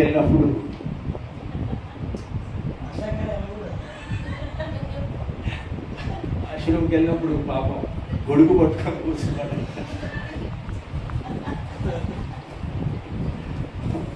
అటువంటి స్థితిలో దేవుడు ఈరోజు ఒక కోటగా మార్చాడు. హల్లెలూయా. దేవుడు అటువంటి ఆశీర్వాదం కలిగిన ఇల్లుగా దేవుడు మార్చాడు. నీటికి ఇబ్బంది, అన్నిటికీ ఇబ్బంది, రేకులు ఎక్కడెక్కడ బొక్కర పడిపోయి నీరు కారుతా ఉండే, దేశాలు పెడుతూ ఉండేవారు. కానీ ఇప్పుడు ఒక చుక్క నీరు కూడా పడనీయకుండా దేవుడు రూపాన్ని మార్చేశాడు. హల్లెలూయా. అటువంటి ఆశీర్వాదం మీరు పొందాలంటే ఏం చేయాలి? దేవుని మీద ఆనుకునే జీవితంలో మనం ప్రయాణం చేయాలి. హల్లెలూయా. ఈరోజు మరి అనేకులు దేని మీద ఆనుకుంటున్నారంటే, నా భర్త మీద ఆనుకున్నానని కొందరు, నా భార్య మీద ఆనుకున్నాను మరికొందరు, ప్రేమ మీద ఆనుకున్న వాళ్ళు మరికొందరు, ప్రేమికురాల మీద ఆనుకున్న వాళ్ళు మరికొందరు. చూడండి, ఆనుకునే దాంట్లో ఎవరి మీద అనుకున్నారంటే, ఫోన్లు ఉంది కదా, టపా మెసేజ్, టపా నుంచి మెసేజ్ క్షణంలో. ఈ టైపింగ్ కూడా ఇదివరకు టైపింగ్ చేయాలంటే మరి వెళ్ళి 2 నెలలు 3 నెలలు నేర్చుకోవాలి. ఇప్పుడు అక్కర్లా, ఎందుకంటే ఈ ఫోన్ వచ్చిన కాడి నుంచి టైపింగ్ వచ్చేసినట్టే. ఎమ్మటే టికెట్ కొట్టేస్తున్నారు, మెసేజ్ టప్పని చేసేస్తున్నారు. కూర్చుంటానే, ఆటోలు ఎక్కుతానే, బండి మీద ఎక్కుతా, బైక్ మీద ఎక్కుతా, ఎన్ని మాయకరమైన ఆలోచనలతో మాయ చేస్తూ ప్రయాణం చేస్తున్న ఈ భూమిలో మనము ఎవరి మీద అనుకుంటున్నాం? అయ్యా ఈ పిల్లలు, 2 పిల్లలు అయ్యా, రేపు వీరేనయ్యా నన్ను చూస్తారు, వీరేనయ్యా నన్ను కాపాడుతారు, వీరేనయ్యా నన్ను పోషిస్తారు అనుకునే తల్లిదండ్రులు రోడ్డు మీద పడేవాళ్ళు ఎంతమంది? బిల్డింగ్లు కట్టి ఏ బిల్డింగ్లు మా జీవితంలో గడిచిపోతుంది అనుకొని ఆ బిల్డింగ్ పోయిన తర్వాత ఏడ్చి దుఃఖపడేవాళ్ళు, రోడ్డు మీద పడేవారు ఎంతమంది? మీరు వెతికితే మీ చుట్టూ ప్రపంచంలో వీళ్ళందరూ కూడా కనపడుతూ ఉంటారు. ఇటీవలే మరి సంవత్సరం తిరక్క ముందు పెళ్లి చేసుకున్న సంవత్సరంన్నరే ఆ పిల్ల ఫోన్ చేసి, మాస్టర్ గారండి ఎంతో ప్రేమించాను భర్తని, ఒక బిడ్డని కూడా కన్నా, పరిస్థితులు మారిపోయిందయ్యా. ఆ భర్త ఇప్పుడు ఏమంటున్నాడంట, నేను చూస్తే నాకు ఇష్టం లేదు, నేను వదిలేస్తున్నా, నువ్వు ఏం చేస్తావో చేసుకోమంటున్నాడు. ఒక్క సంవత్సరం నువ్వే నా సర్వస్వం, నీ పచ్చబొట్లు కొడుక్కొని, పేరు రాసుకొని, గుండె మీద పెట్టుకొని, సింబల్స్ వేసుకొని, ఇవన్నీ ఆనుకోవటం. దేని మీద ఆనుకుంటున్నారు? సింబల్ మీద ఆనుకుంటున్నారు. ఏ సింబల్ మీద? హార్ట్ సింబల్ మీద. హృదయం అంతా నిండిపోయి, నీవు తప్ప మరో ప్రపంచం లేదు, తల్లిదండ్రులు ఎదిరించి నీకేం తెలుసులే ప్రేమ గురించి, ఇటువంటి లోకములో జీవిస్తున్న మనము ఆనుకునే అనుభవం మీద వెళ్ళినప్పుడు ఏమవుతుంది? కన్నీటి పరిస్థితి వస్తుంది. కనుక దేవుని మీద ఆనుకోవాలి. పరిశుద్ధ గ్రంథంలో ఒక మాటని మనము ధ్యానిద్దాం. న్యాయాధిపతుల గ్రంథం త్వరగా చదవండి. ప్రభు యొక్క బల్లు కూడా ఉంది, త్వరగా పూజించేస్తా. న్యాయస్థాపకులు 16వ అధ్యాయం 14వ అధ్యాయం 26వ వాక్యాన్ని మనం 24న వచ్చిన ఉదుపులన న్యాయస్థాపకులు 24న వచ్చిన సంసోను తన చేతిని పట్టుకొని ఈ గుడికి ఆధారమవునున్న స్తంభములను నన్ను తడవనిచ్చి విడువుము, నేను వాటి మీద ఆనుకొందును. హల్లెలూయా. కన్నడలో కన్నడలో చదవండి అమ్మా. 16:26 ಜನರು ಸಂಸೋನನನ್ನು ನೋಡಿ ನಮ್ಮ ದೇಶವನ್ನು ಹಾಳು ಮಾಡಿ ನಮ್ಮಲ್ಲಿ ಅನೇಕರನ್ನು ಕೊಂದು ಹಾಕಿದ ಈ ಶತ್ರುವನ್ನು ನಮ್ಮ ದೇವರು ನಮ್ಮ ಕೈಗೆ ಒಪ್ಪಿಸಿ ಕೊಟ್ಟರು. 26 ಆಗ ಸಂಸೋನ ತನ್ನನ್ನು ಕೈ ಹಿಡಿದು ನಡೆಸುವ ಹುಡುಗನಿಗೆ ನನ್ನ ಕೈಗಳನ್ನು ಬಿಡು, ನಾನು ಕೈಯಾಡಿಸಿ ಮನೆಗೆ ಆಧಾರವಾಗುವ ಸ್ತಂಭವನ್ನು ಹುಡುಕಿ ಅವುಗಳ ಸ್ವಲ್ಪ ಒರಗಿಕೊಳ್ಳುತ್ತೇನೆ ಅಂದನು. హల్లెలూయా. ఏం చేస్తున్నాడు? స్తంభం మీద ఆనుకుంటున్నాడు. మన అంశం ఏంటి? గోడకి ఆనుకోవటం. దేనికి ఆనుకోవటం? గోడకి ఆనుకోవటం. ఆనుకున్న తర్వాత పూనుకోవటం, పూనుకున్న తర్వాత కళ్ళు మోకలు పడటం. అంతేనంటారా? ఆనుకొనుట. ఇప్పుడు ఈ వ్యక్తి దేని మీద ఆనుకున్నాడు? గుడికి ఆధారం స్తంభం మీద ఆనుకున్నాడు. ఎందుకు ఆనుకున్నాడు అన్న విషయాన్ని తెలియజేస్తా. పరిశుద్ధ గ్రంథములో ఇతనికి ఒక ప్రత్యేక స్థానాన్ని ఏర్పరిచాడు దేవుడు, సర్వోన్నతమైన దేవుడు. హల్లెలూయా. న్యాయాధిపతుల గ్రంథం 11వ అధ్యాయంలో చూసినట్లయితే తన తల్లి గారు బిడ్డలు లేని ఒక గొడ్రాలుగా కనపడుతుంది. తల్లి గారు గొడ్రాలు, బిడ్డలు లేని వారు. దేవదూత దర్శనమయ్యి, అయ్యా ఇదిగో, అమ్మా ఇదిగో, నీకు ఒక కుమారుడిని ఇస్తాను. ఎవరినిస్తాను? ఒక కుమారుడిని ఇస్తాను. ఆ కుమారుడిని దేవునికి తగిన రీతిగా, దేవుని బలమైన వ్యక్తిగా, ఇజ్రాయేలు ప్రజల్ని రక్షించుటకు బలవంతుడిగా అతన్ని తీర్చిదిద్దు. అతని తల, ఒళ్ళు, ప్రతిది కూడా ప్రతిష్ఠత చేయబడాలి. ఏం చేయబడాలి? ప్రతిష్ఠత చేయబడాలి. ప్రతిష్ఠత చేయబడిన వ్యక్తిగా ఆ బిడ్డని పెంచమని ఆ దేవదూత ఆమెకి చెప్పినప్పుడు ఆ వంటది, అయ్యా ఒక్క నిమిషం ఆగు, ఈ మాట నేను చెప్తే నా భర్త నమ్మడు, నా భర్తను కూడా తీసుకొని వస్తాను, వారు వచ్చిన తర్వాత ఆయనకు కూడా నువ్వు చెప్పు. ఎవరికి చెప్పాలి? ఆయనకు కూడా మీరు చెప్పమంటున్నారు. అలాగేని ఆ దేవదూత ఇసుకునక గొనుకునక తన భర్తకు కూడా తెలియజేస్తున్న విషయాన్ని మనం చూస్తున్నాం. ఈ ప్రతిష్టత కలిగిన వ్యక్తి పెరిగిన తర్వాత, పెద్ద అయిన తర్వాత ఏం చేస్తున్నాడంటే లోక సంబంధమైన కార్యాలు. మనం కూడా ఉన్నాం కదా, మన స్నేహితులు పిలవగానే అయ్యా స్నేహితుడు పిలిచాడు, అయ్యా ఎక్కడికి వెళ్ళామంటే లోక సంబంధమైన కార్యాలు, పాప సంబంధమైన కార్యాలు. మధ్యలో మరి రింగులు చెవుల్లోకి వచ్చినాయి చాలా మందికి. దేవుడు చెప్పాడా, ఆచారం చెప్పిందో నాకైతే తెలియదు, కానీ ఎవరిని విమర్శించట్లేదు. కానీ రింగ్ ఎందుకు పెట్టుకుంటున్నారు అన్నది నాకు తెలియదు. ఆ రింగు వల్ల ఆకర్షించబడుతున్నారా, లేకపోతే రింగ్ పెట్టుకుంటే అందంగా కనపడుతున్నారా తెలియదు. ఇవి అన్ని లోక సంబంధమైన ఆలోచనలు, స్నేహ సంబంధమైన ఆలోచనలు, పాప సంబంధమైన ఆలోచనలు. పచ్చబొట్టు కూడా వేసుకోకూడదని పరిశుద్ధ గ్రంథం సెలవిస్తుంది. హల్లెలూయా. నీ ఒంటి మీద ద్వితీయోపదేశకాండం మీరు చదువుకున్నట్లయితే అక్కడ చెప్పబడిన మాట ఇప్పుడు తెరవమాకండి, ఇప్పుడు ద్వితీయోపదేశకాండం తెరవమాకండి, ఎందుకంటే చెప్పే సమయం.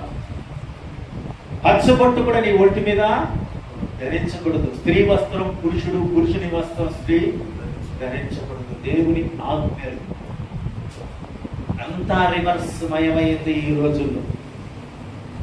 ఈ రోజుల్లో అంతా తారుమారు ప్రపంచంలో జీవిస్తున్న మనము ప్రత్యేకించబడిన వారిగా ఉండాలి. హల్లెలూయా, హల్లెలూయా.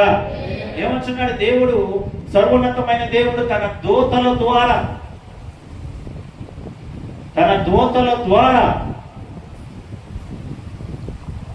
సెలవిస్తున్న మాట, ఇజ్రాయేల్ ప్రజల్ని రక్షించుటకు ఒక వ్యక్తిని ప్రతిష్ఠించబడాలి. ఆ వ్యక్తిని సృష్టించటానికి దేవుడు ముందుగానే, గర్భములో పడక ముందుగానే, హల్లెలూయా. అందుకే పరిశుద్ధ గ్రంథం జగతి పునాది వేయక మునుపే నిన్ను నన్ను దేవుడు ఏంటంటే చెప్పాలి, క్రీస్తు ప్రేమలో నిన్ను నన్ను ఏర్పరచుకున్నాడంట. ఎప్పుడు అంటే ఏంటి? జగత్ పునాది అంటే భూమి సృష్టించక మునుపే కొంతమందిని దేవుడు సెలెక్ట్ చేసుకున్నాడు. ఎందుకంటే నా ఆజ్ఞలను, నా కట్టడలను నాతో పాటు నడుస్తూ జీవించే వ్యక్తులు వీరు. హల్లెలూయా. మరి అటువంటి వ్యక్తులుగా మనం ఉన్నామా? బాప్టిజం తీసుకోమంటే అయ్యా కొద్దిగా టైం ఉంది. ఎందుకు టైం ఉందంటే నేను చేయాల్సిన పనులు ఉన్నాయి. అవి అయిన తర్వాత ఏ పనులు చేయాల్సిన పనులు ఏంటి? తల్లిదండ్రులు పోషించడమా? పాపపు కార్యాలు కొన్ని ఉన్నాయి, అవి విడిచిపెట్టిన తర్వాత బాప్టిజం తీసుకుంటానయ్యా. బాప్టిజం తీసుకుంటే విడిచిపెట్టాలి.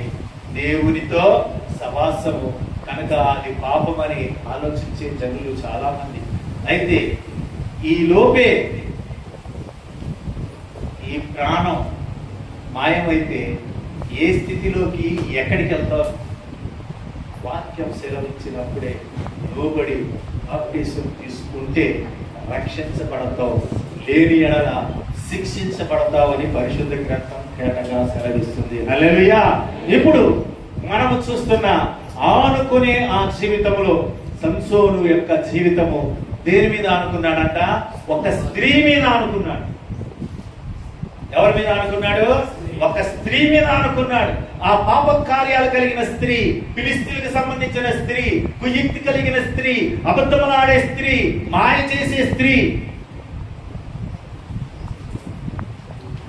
కప్పించే స్త్రీ, మోగించే స్త్రీ.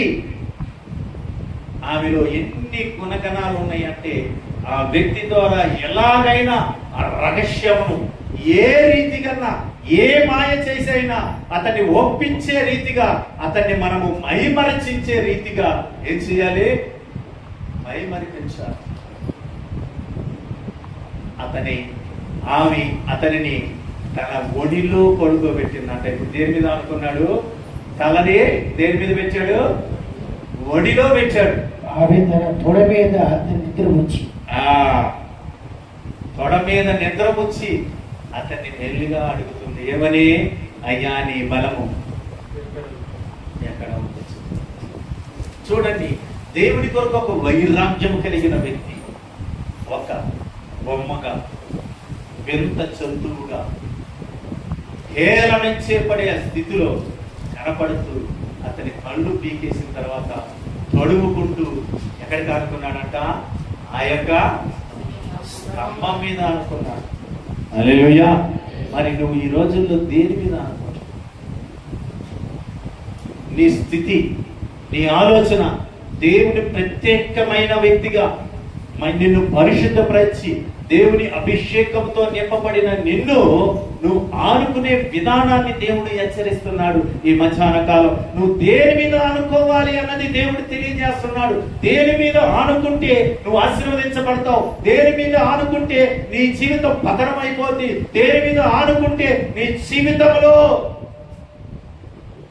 ఘోర కన్నీటి కలిగిన ఆ వేదన అనుభవిస్తావని ఒక వ్యక్తిని దేవుడు పరిచయం చేస్తున్నాం. ప్రియ దేవుని సంగమా, పరిశుద్ధాత్మ దేవుడు పొందుపరిచి పరిశుద్ధ గ్రంథం మన చేతిలో ఇచ్చాడు. పరిశుద్ధ గ్రంథం విలువ తెలిసిన వాళ్ళు విలలేని వారిగా ఉంటారు. హల్లెలూయా, హల్లెలూయా.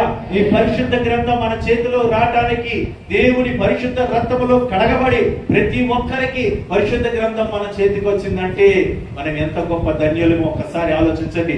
ఈ పరిశుద్ధ గ్రంథము ఈ ప్రాంతంలో ఈ అతి పరిశుద్ధ స్థలమైన దేవుని మందసం పెంచిలో ఉంటున్న ఈ పరిశుద్ధ గ్రంథాన్ని తాకిన వాళ్ళు చనిపోయారు, ఏముందో చూసిన వాళ్ళు చనిపోయారు. ఈ యొక్క మందసం పెట్టి ఒరుగుతుంటే దాన్ని ముట్టిన వాళ్ళు చనిపోయారు.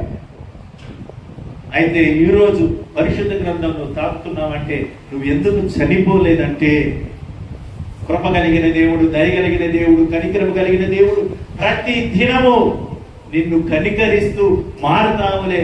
నీ ఆయుష్కాలములో ఇంకొక రోజు దేవుడు ఇస్తున్నాడంటే దేవుడితో నడిచే జ్ఞానము కలిగిన వాడిగా, ఆలోచన కలిగిన వాడిగా, దేవునితో నడిచే ఒక వ్యక్తిగా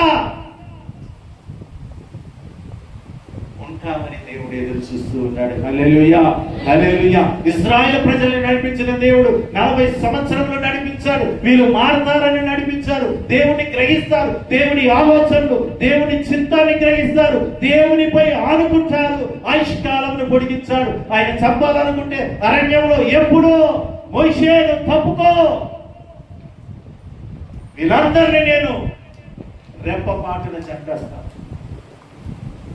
చూడండి ప్రియ దేవుని సంగమ, ఒక దేవుని సేవకుడు పశ్చాత్తాపడుతున్నాడు. అయ్యా నాకు ఇచ్చిన సంఘములు, నాకు ఇచ్చిన గొర్రెలు, నాకు ఇచ్చిన బిడ్డలు, నాకు ఇచ్చిన యవన బిడ్డలు వారు తప్పు చేస్తే క్షమించయ్యా అని దివారాత్రములు ప్రార్థన చేస్తూ ఉంటారు. వారిని మన్నించయ్యా, వారిని కాపాడయ్యా, వారిని నడిపించయ్యా అని ప్రార్థన చేస్తున్నావు కనుక ఈ రోజు నువ్వు ఆయుష్ పోసుకొని దేవుని సన్నిధానంలో కూర్చొని ఉంటున్నావు. ప్రియ దేవుని సంగమా, హల్లెలూయా.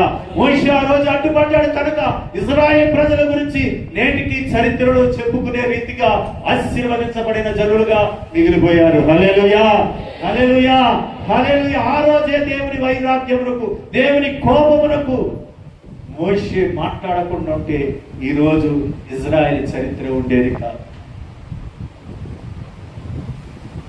రక్షించబడిన నీవు నేను దేవునితో నడవటానికి, దేవునితో జీవించడానికి ఏ రీతిగా ఉన్నావు తన యొక్క జీవితంలో దేవుడు ఎదురు చూశాడు. ఇతడు ఇశ్రాయేలు ప్రజల్ని రక్షిస్తాడు, ఇశ్రాయేలు ప్రజలకు తోడుగా ఉంటాడు. నా యొక్క ఆలోచన, నా పరిశుద్ధ అభిషేకమును పొందుకొని దేవుని కొరకు వైరాగ్యంగా జీవిస్తాడని ఎదురు చూసిన సంసోను జీవితంలో గుడ్డివాడిగా మిగిలిపోయాడు, దుఃఖాక్రాంతుడుగా మిగిలిపోయాడు, వేదనకరంగా మిగిలిపోయాడు. వాళ్ళందరికీ హేళనము చేసే రీతిగా మిగిలిపోయాడు.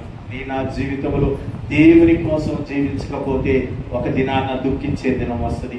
ఆ రోజు ఏడ్చిన, దేవుని సన్నిధానంలో పరితపించిన దేవుడు దయ చూపిస్తే గాని నువ్వు తీరుకోలేవు. హల్లెలూయా, హల్లెలూయా. కనుక దేవుని ఎడల నీ చిత్తం ఏదో అడిగి తెలుసుకోవాలి. దేవుని సన్నిధానాన్ని వెతకాలి. దేవునితో నడిచే ఆ జీవితాన్ని విడిచిపెట్టకుండా, ప్రభువా నన్ను ఏర్పరచుకున్నావు, నీ పరిశుద్ధ రక్తము ద్వారా నన్ను కడుక్కున్నావు, పరిశుద్ధినిగా మార్చావు.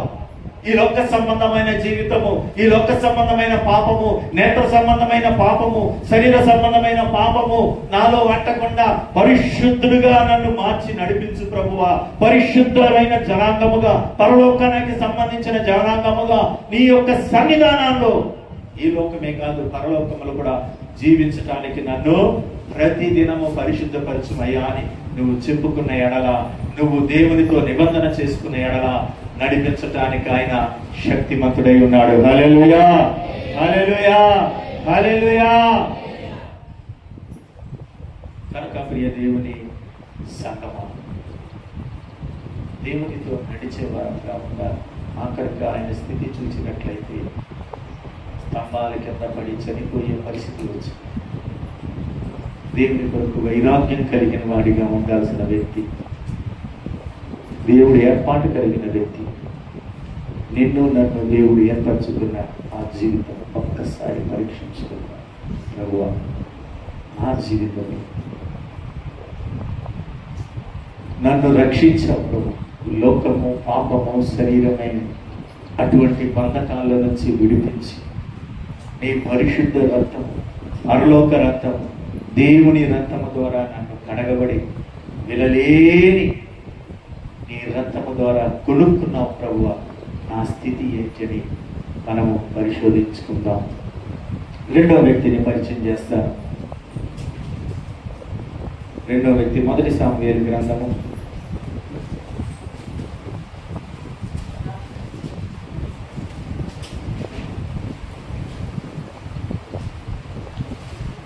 2 సాముయేలు మన్నించాలి. 2 సాముయేలు గ్రంథము 1వ అధ్యాయము. మన అంశం ఏంటంటే, ఆనుకొనుట. 6వ అధ్యాయం ఒకసారి ధ్యానిద్దాం. 6వ అధ్యాయం. గోల్గోవ పర్వతమునకు నేను అకస్మాత్తుగా వచ్చినప్పుడు సౌలు తన ఈట మీద ఆనుకొని ఉండేను. సౌలు ఈట మీద ఆనుకున్నాడు. దేని మీద? ఈటి. కన్నడలో చదవమ్మా, చదవాలి త్వరగా.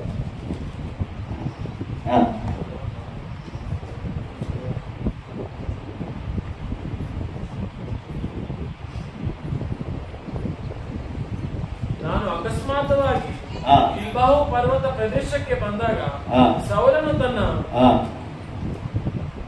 ಪರ್ಚಿಯನ್ನು ಹೀರಿಕೊಂಡು ನಿಂತಿರುವುದನ್ನು ರಥಿಕರು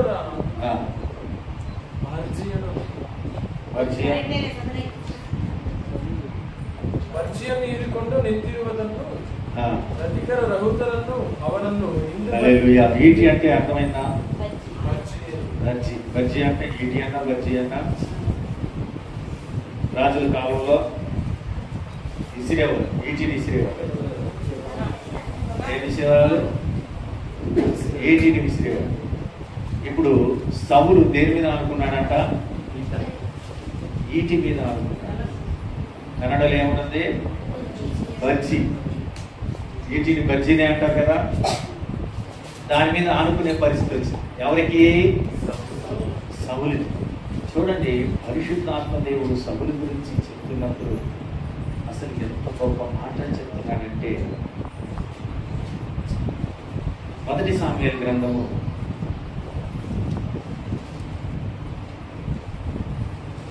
10వ అధ్యాయం 1వ వాక్యాన్ని ఒకసారి ధ్యానిద్దాం.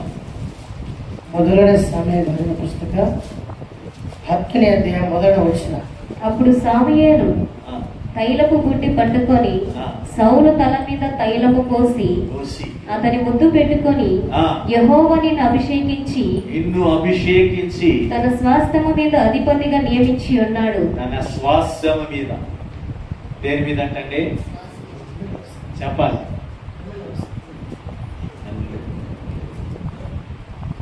ఆయన సొత్తు మీద, ఆయనకు కలిగిన సమస్తము మీద రాజుగా నియమించాడంట. హల్లెలూయా. అయితే పరిశుద్ధాత్మ దేవుడు అతన్ని పరిచయం చేసినప్పుడు, అతని గురించి చెప్పినప్పుడు చాలా గొప్పగా వివరిస్తూ ఉంటాడు. మీరు 1 సాముయేలు గ్రంథం 9వ అధ్యాయము మొదటి 2 వాక్యాలను ఒకసారి ధ్యానిద్దాం. 1 సాముయేలు 9ನೇ ಅಧ್ಯಾಯ. ಬೆನ್ಯಾಮಿನ ಕುಲದಲ್ಲಿ ಈಶನೆಂಬ ಐಶ್ವರ್ಯವಂತರಿದ್ದರು. ಇವನು ಚೀರೋನಿನ ಮಗನು, ಚೀರೋನು ತನ್ನ ಮೊಮ್ಮಗನು, ಅಬೀಮ್ ಮರಿಮಗನು ಆದ ಅಬೀಯರನ ಮಗನು. ಇವನಿಗೆ ಸೌಲನೆಂಬ ಹೆಸರುಳ್ಳ ಒಬ್ಬ ಮಗನಿದ್ದನು. ಆ ಸೌಲನು ಉತ್ತಮನು, ಎಲ್ಲ ಇಸ್ರಾಯೇಲರಲ್ಲಿ ಅತಿ ಸುಂದರನು ಆಗಿದ್ದನು. అబియాకు పుట్టిన బెకోరతు కుమారుడైన సౌరవుకు జనమైన అబియేలు కుమారుడు కీసు అను బెన్యామినీయుడు అక్కడ ఉండెను. కీసు భాగ్యవంతుడగు ఒక బెన్యామినీయుడు. అతడు సౌలు అను ఒక కుమారుడు ఉండెను. అతడు బహు సౌందర్యము గల యవనుడును, ఇశ్రాయేలీలలో అతని పాటి సుందరు ఒకడును లేడు. అతని భుజములు మొదలుకొని పైకి ఇతరుల కంటే ఎత్తుగలవాడు. హల్లెలూయా. తమిళ్లో రాయబడింది ఆడు పరాక్రమశాలి కలిగిన పరిశుద్ధాత్మ దేవుడు. పరాక్రమశాలి అంటే బలవంతుడు.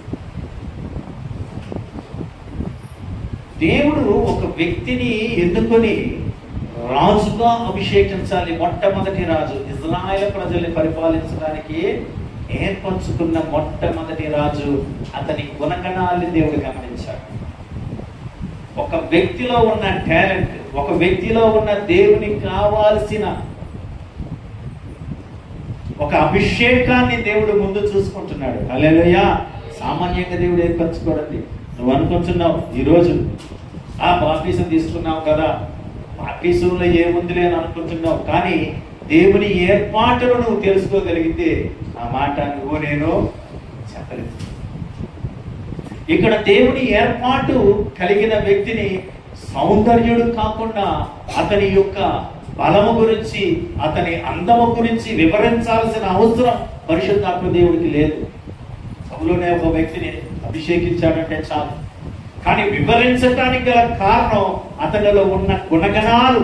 ఇజ్రాయేల్ ప్రజల్ని రక్షిస్తాడు, ఇజ్రాయేల్ ప్రజల్ని నడిపిస్తాడు, ఇజ్రాయేల్ ప్రజలకి తోడుగా ఉంటాడు, ఇజ్రాయేల్ ప్రజల అవసరతలను తీరుస్తాడు. దేవుని కొరకు నియమించబడిన వ్యక్తిగా ఉంటాడని దేవుడు ఎదురు చూస్తూ జీవించాడు. నిన్ను నన్ను కూడా దేవుడి ఏర్పాటు, దేవుని యొక్క ఆలోచన కలిగిన వ్యక్తులుగా ఎన్నుకుంటున్నాడంటే నువ్వు సంఘానికి, దేవుని యొక్క సేవకి, దేవుని యొక్క సేవలో ఉన్న ప్రతి ఒక్కరికి సహాయకుడుగా తోడుండి నడుపుతావని. సంఘంలో దేవుడిని నిన్ను ఉంచడానికి గల కారణం ఏంటంటే ఈ ప్రాంతానికి నువ్వు అతి ముఖ్యమైన దేవుని రాజకుమారుడిగా ఉంటావని. హల్లెలూయా, హల్లెలూయా. దేవుని రాజకుమారుడిగా దేవుని కార్యాలలో ఎంతమంది పాలు పొందుతున్నారు? రక్షణన్నా, ఏమన్నా చెయ్యాలన్నా అందరూ పాలు పొందుతున్నారు. ఇక్కడ సహకారంగా సహకరించడానికి ఎంతమంది అడుగు తీసుకొని ముందుకు వస్తున్నారు? ప్రియ దేవుని సంగమా, ఎంత పరిచర్య చేస్తూ ఇన్ని ప్రాంతానికి, ఇండియాలో ఇంచుమించు చాలా ప్రాంతానికి తిరిగి వచ్చా. చైనా బార్డర్కి వెళ్ళా, బంగ్లాదేశ్ బార్డర్కి వెళ్ళా, పాకిస్తాన్ బార్డర్కి వెళ్ళా. ఈ ప్రాంతం అంతా తిరిగి వచ్చా. పంజాబ్, ఢిల్లీ, జమ్మూ, ఎంత తిరిగి వచ్చినా ఆ యొక్క రక్షణ కలిగించిన ఆ జన్మస్థలం అక్కడికి వెళ్ళి పని చేయడానికి సిగ్గుపడను. నేను ఎంత పెద్ద సేవకుడైనా, ఎంతమందికి ఉపదేశించినా, ఎంతమంది నాకు పరిచర్య చేసినా, నేను దేవుడింట్లో కన్వెన్షన్స్ టైంలో దేవుడింట్లో ఎప్పుడు ఏ పని అయినా అంట్లు తోమడానికన్నా వెళ్తాను, వంటకానికన్నా వెళ్తాను, గొడవడానికన్నా వెళ్తాను. ఎందుకంటే దేవుడింట్లో నమ్మకస్తుడుగానే ఉంటాను. హల్లెలూయా, హల్లెలూయా. అడగండి సేవకులు. ఎందుకంటే దేవుడి ఇల్లు ఒక పనివాడిగా దేవుడు ఏర్పరచుకున్నాడు. ఇది ఒక పాత్ర. మిగతా పని ఎవరు చేస్తారు? బయట వాళ్ళు చేయరు కదా. దేవుడి ఇంట్లో ఏ పని చేసినా నువ్వు ఒక పనివాడిగా,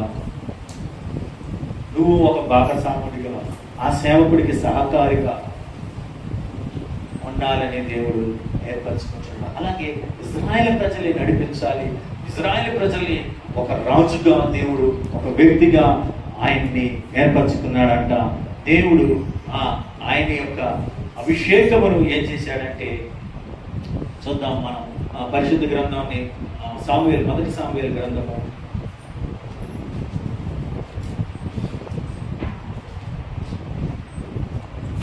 15వ అధ్యాయం 17వ అధ్యాయం మొదటి సాముయేలు 5వ వాక్యం నుండి 5వ వచనం చదువుకుందాం. 15:5. అప్పుడు సౌలు అమాలేకీయుల పట్టణములలో ఒక దానికి వచ్చి లోయల పోంచుడి, ఇశ్రాయేలీయులు ఐగుప్తుల నుండి వచ్చినప్పుడు మీరు వారికి ఉపకారము చేసితిరి గనుక అమాలేకీయులతో కూడా నేను మిమ్మల్ని నాశనం చేయకుండానట్లు మీరు వారిలో నుండి బయలుదేరిపోవుడని కెనీయులకు వర్తమానం పంపగా కెనీయులు అమాలేకీయులలో నుండి వెళ్ళిపోయిరి.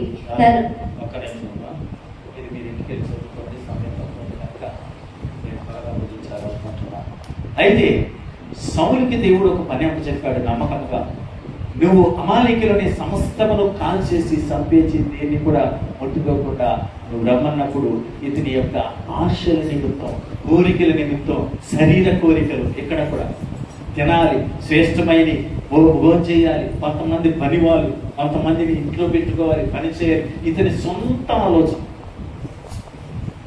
ఈ శరీర ఆలోచన ప్రకారం కొంతమందిని కొన్ని జంతువుల్ని దాచిపెట్టాడంట. అప్పుడు దేవుడు అతన్ని అభిషేకించినందుకు దుఃఖపడెను అని రాయబడింది. హల్లెలూయా.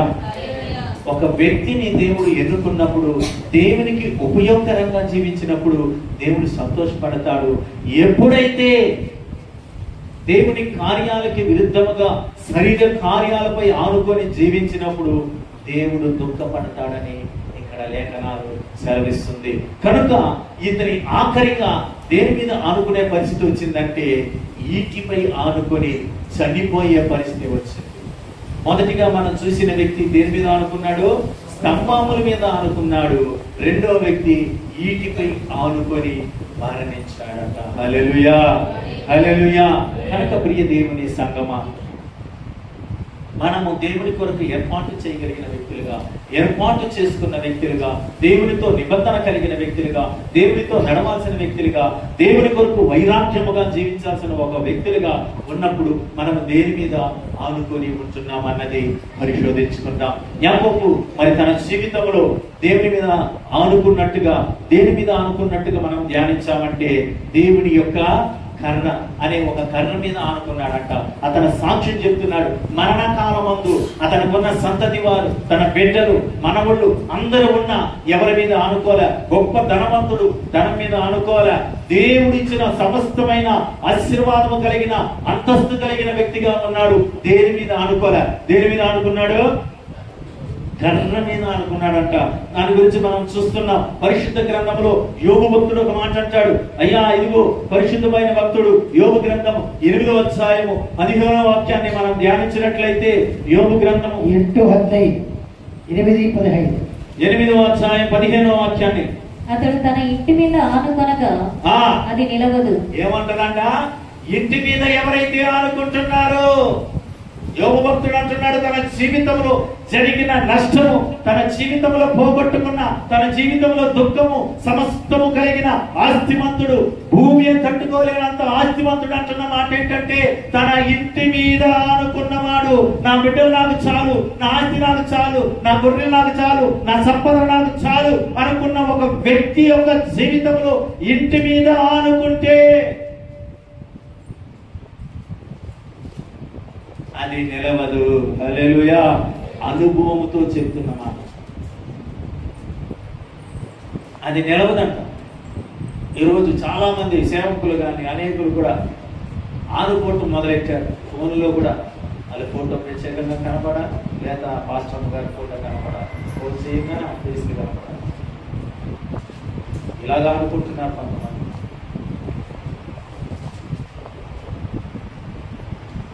దేవుడి మీద ఆనుకోవాలి. దేవుడు అంటున్నాడు, నీ గుమ్మంలో వెళ్తున్నప్పుడు వచ్చినప్పుడు నా వాక్యాన్ని రాసుకు ఆగిపోయి కాండంలో రాయబడి ఉంటుంది 6వ అధ్యాయంలో. చదువుతలేమా? తర్వాత చదువుకోండి.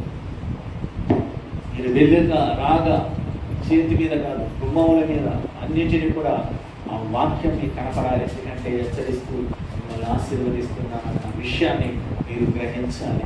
అమ్మా నువ్వు ఎదుర్రా, అమ్మాయి నువ్వు ఎదుర్రా అని ఈరోజు కూడా సాంప్రదాయాన్ని పాటించే కుటుంబాలు ఎదురొస్తే ఏం జరుగుతుంది? మంచి జరుగుతుంది అనే ఉద్దేశంతో ఆ రోజు దుఃఖం జరిగిందని వాళ్ళు ఎందుకో ఎదురొచ్చినా కూడా మంచి జరగలేదనే ఆలోచన కలిగిన మనుషుల మధ్యలో ఉన్న దేవుడు అంటున్నాడు, నా యొక్క వాక్యాన్ని రాసుకొని గుమ్మము ముందుకు వెళ్తున్నప్పుడు అది నేను దీవిస్తూ ఉంటది. హల్లెలూయా, హల్లెలూయా, హల్లెలూయా. ఆనుకోవాలి. పరమగీతంలో చూసినట్లయితే 8వ అధ్యాయం 5వ వాక్యములో ఆమె ఒక వ్యక్తి మీద ఆనుకుందంట. పరమగీతములు 8వ అధ్యాయము 5వ వాక్యాన్ని పరమగీతములు 8 తన ప్రియుల మీద ఆనుకొని అరణ్య మార్గమున వచ్చినది ఎవతే. హల్లెలూయా. ఎవరి మీద? ప్రియుని మీద చాలు. ప్రియుని మీద, దేవుని మీద ఆనుకునే జీవితంలో ఆశీర్వాదము ఉందని పరిశుద్ధ గ్రంథం సెలవిస్తుంది. సంఖ్యాకాండం 6వ అధ్యాయం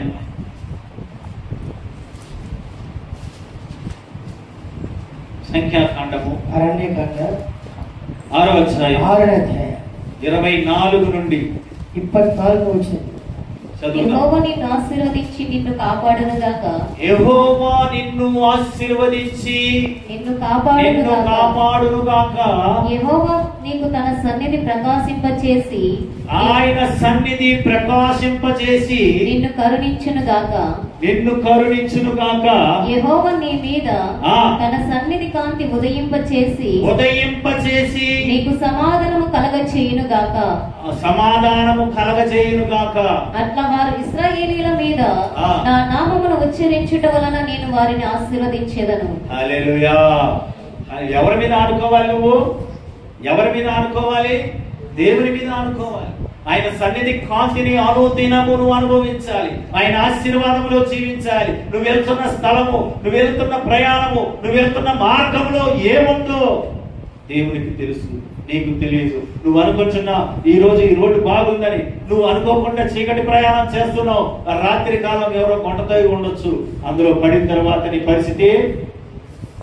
దేవుడి కాపుదల ఉంటే ఎంత కొండొచ్చినా దేవుడు తప్పిస్తాడు. ఆయన కాపుదల లేనట్లయితే మన ప్రయాణము గమ్యము చేరని దుఃఖముతో మిగిలిపోయే గమ్యముగా ఉంటది. ప్రియ దేవుని సంగమ. యెషయా గ్రంథములో ఒక మాట రాయబడి ఉంది. యెషయా గ్రంథము 50వ అధ్యాయం. యెషయా ప్రవక్త పుస్తకం 50వ అధ్యాయం 10వ వాక్యాన్ని ఒకసారి ధ్యానిద్దాం. 10వ వచనం. మీలో యెహోవాకు భయపడి ఆయన సేవకుని మాట వినువాడు ఎవడు? వెలుగు లేకయే చీకటిలో నడుచువాడు యెహోవా నామమును ఆశ్రయించి తన దేవుని నమ్ముకొనవలెను.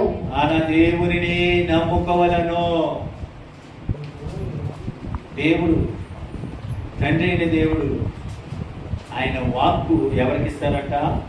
ఎవరికి ఇస్తారు? యేసు ప్రభుకి ఇస్తారట. యేసు ప్రభు దూతలకు ఇస్తారట. దూతలు సంగమనకు దేవుని యొక్క సేవకులకు ఇస్తారట. ఆ సేవకుడు పరిశుద్ధాత్మ ద్వారా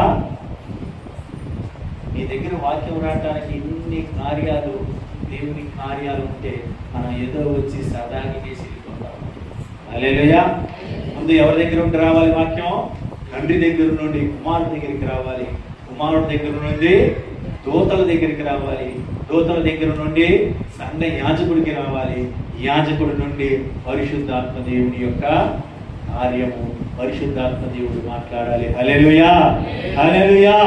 ఇది పరిశుద్ధ సంఘములు దేవుని చేత నడిపించబడుతున్న దేవుని యొక్క వర్తమానమైంది. హల్లెలూయా. కనుక ఎవరి మీద ఆనుకుంటున్నావు?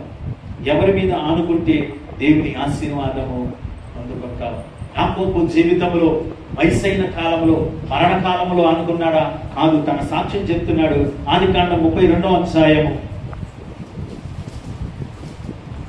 ఆదికాండం 10 పుస్తకం 10వ వాక్యాన్ని ఒకసారి ధ్యానించినట్లయితే 32:10 వచ్చిన 32:10 ನೀನು ನಿನ್ನ ದಾಸನಾದ ನನ್ನ ಮೇಲೆ ಎಷ್ಟೋ ಪ್ರೀತಿಯನ್ನಿಟ್ಟು ನಿನ್ನ ವಾಗ್ದಾನವನ್ನು ನೆರವೇರಿಸಿದೆಯಲ್ಲ. ನಾನು ಅದಕ್ಕೆ ಕೇವಲ ಅಪಾತ್ರನಾಗಿದ್ದೇನೆ. ನಾನು ಮೊದಲು ಈ ಯೊರ್ದನ್ ನದಿಯನ್ನು ದಾಟಿದಾಗ ನನಗೆ ಕೋಲು ಮಾತ್ರವೇ ಇತ್ತು. ಈಗ నీవు నీ సేవకునికి చేసిన సమస్తమైన ఉపకారములకును సమస్త సత్యమునకును అపాత్రుడను. ఎట్లనగా నా చేతి కర్రతో మాత్రమే ఈ యోర్దాను దాటి తిని ఇప్పుడు నేను 2 గుంపులైతిని. హల్లెలూయా, హల్లెలూయా. దేవుడు చెప్తున్న మాట, దేవుడిపై ఆనుకున్న యాకోబు జీవితంలో ఒక సాక్ష్యం చెప్తున్నాడు. అయ్యా, నేను యోర్దాన్ని దాటాను. దేని బట్టి దాటానంటే ఈ కర్ర చేతి సహాయంతో యోర్దాను దాటాను. నాకు ఏమీ లేదు, చేతిలో డబ్బులు లేవు, ఏమీ లేదు. ఆదరిస్తాడు మేనమామ ఆదరిస్తాడని ఆ స్థలానికి వెళ్ళాను. కానీ ఆయన నన్ను బానిసగా చేసుకున్నాడు. బానిసని చేసుకోవటమే కాకుండా నేను అనేకమైన దుఃఖములతో మునిగి తేలాను. ఇదిగో వాననగా ఎండనగా చలి అనగా నేను ఆ ఎండల్లో తడుస్తూ వానల్లో తడుస్తూ చలిలో ఉన్నాను. కానీ నా మీద మా మామ జాలి చూపలేదు. పైగా స్త్రీ తన కుమార్తె కోసం 14 సంవత్సరములు బానిసత్వం చేశాను. నేను పోని బానిసత్వం చేసుకొని ఆ కుమార్తెను చేసుకున్నందుకు తన ఆస్తిలో ఏమైనా వాటా ఇచ్చాడంటే అది కూడా నాకు ఇవ్వలేదు. నేను ఒక అనాథుడుగా, ఒక పనివాడిగా, ఒక కూలివాడిగా, గుర్తింపు లేని వ్యక్తిగా, ఎవరి దగ్గర? సొంత మామ దగ్గరే. ఒక పక్క మామ, ఒక పక్క మేనమామ. బానిసత్వం చేశానని తన భార్యలతో, తన కుటుంబంతో తన సాక్ష్యాన్ని చెప్తున్నాడు. ప్రియ దేవుని సంగమా, ఒక స్త్రీ కోసం ఎన్ని సంవత్సరాలు చేశాడు బానిసత్వం? ఒక్క స్త్రీ కోసం 14 సంవత్సరం, 7 సంవత్సరంలో ఒక స్త్రీ, అదే స్త్రీ కోసం మళ్ళీ 7 సంవత్సరాలు, మొత్తం అదే 14 సంవత్సరాలు.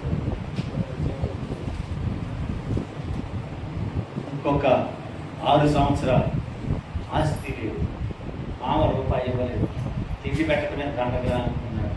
కూతురు కోసం ఎదురు చూశాడు. కానీ దేవుణ్ణి నమ్ముకున్నాడు కనుక గొప్ప ధనవంతుడుగా దేవుడు మార్చాడు. హల్లెలూయా, హల్లెలూయా. యాకోబుని ఆశీర్వదించిన దేవుడు, యాకోబుని దీవించిన దేవుడు, యాకోబుని ఐశ్వర్యవంతుడుగా చేసిన దేవుడు, యాకోబుని సాక్షిగా మార్చిన దేవుడు నిన్ను నన్ను మార్చలేడా? నిన్ను నన్ను ఆశీర్వదించలేడా? నిన్ను నన్ను నడిపించలేడా? నిన్ను నన్ను ఆయన సొత్తుగా, ఆయన బిడ్డగా, ఆయన సాక్షిగా నడిపించలేడా? ప్రియ దేవుని సంగమా, కనుక మన జీవితాన్ని ఏర్పాటు కలిగిన ఆ జీవితం, దేవుడు ఎన్నుకున్న ఆ జీవితం, దేవుడు తన రక్తములో కడగబడి మన మీద ఎన్నో ఆలోచనలు పెట్టుకున్న ఆ జీవితం, దేవుని కొరకు వైరాగ్యము కలిగిన వారిగా జీవించాల్సిన యవ్వన జీవితం. ఆలోచించు, నీవు ఎవరి మీద అనుకోవాలి? ఆఖరిగా మాట చెప్పి నేను ముగించేస్తాను. యెషయా గ్రంథము 26వ అధ్యాయం. యెషయా ప్రవాద పుస్తకం 26వ అధ్యాయం. 2-3 వాక్యాలని ధ్యానిద్దాం. యెషయా గ్రంథము 2-3 వచ్చిన సత్యమును ఆచరించు, నీతిగల జనము ప్రవేశించినట్లు ద్వారములను తీయుడి. ఎవని మనస్సు నీ మీద ఆనుకొనును. హల్లెలూయా, హల్లెలూయా. చదువు మాటని ఎవని మనసు నీ మీద ఎవని మనసు ఎవని మనసు నీ మీద ఆనుకొనును వానిని ఎవని మనసు నీ మీద దేవుని మీద యేసయ్య మీద పరిశుద్ధాత్మ మీద పరలోకములో ఉన్న సర్వోన్నతమైన దేవుని మీద ఆనుకొనును. నీవు పూర్ణ శాంతి గల వానిగా కాపాడును. ఏం చేస్తాడంట దేవుడు? పూర్ణ శాంతి కలిగిన వానిగా కాపాడతాడంట. ఏలైనగా అతడు నీ యందు విశ్వాసము ఉంచి ఉన్నాడు. హల్లెలూయా. ఎవని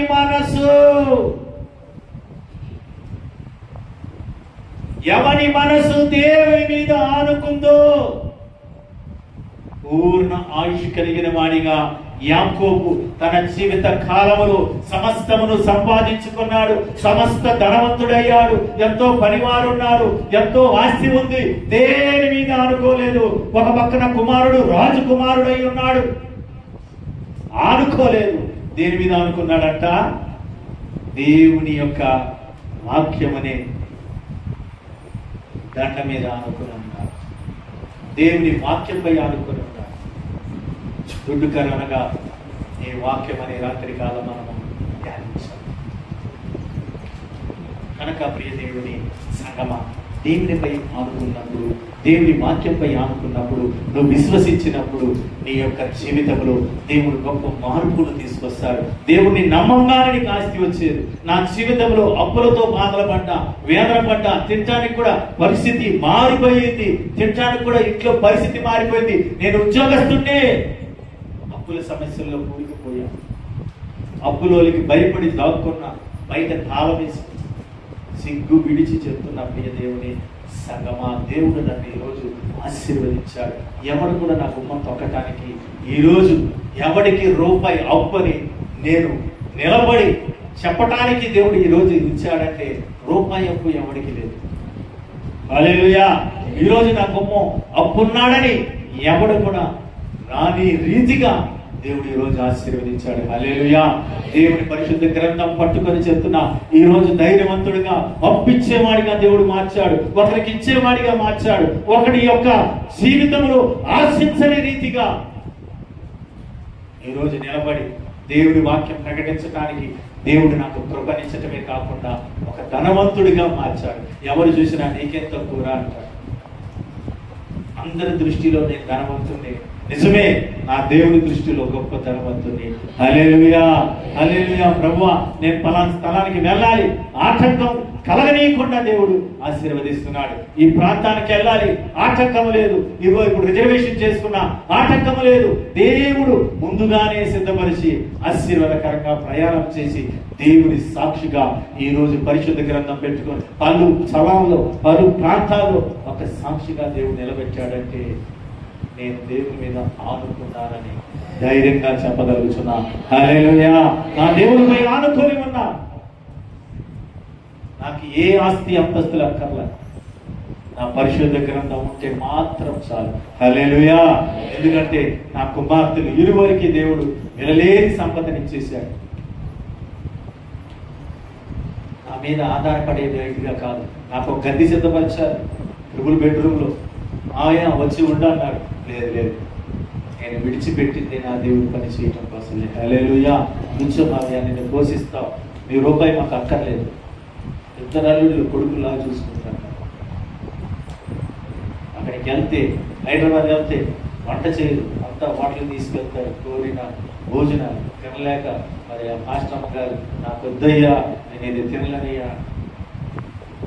తినటానికి కూడా మరి అంతగా ప్యాకింగ్ చేసుకుని తిరిగి మిగిలి ప్యాకింగ్ చేసుకుని వచ్చే స్థితిలో దేవుడు ఈరోజు ఆశీర్వదించి మరి నా బిడ్డల్ని దీవించి నన్ను ఆశీర్వదించి ఎవరి దగ్గర ఈరోజు కూడా చేయి చాపకుండా ఇచ్చేవాడిగా దేవుడు ఆశీర్వదించాడు. హల్లెలూయా. హల్లెలూయా. ఎవరి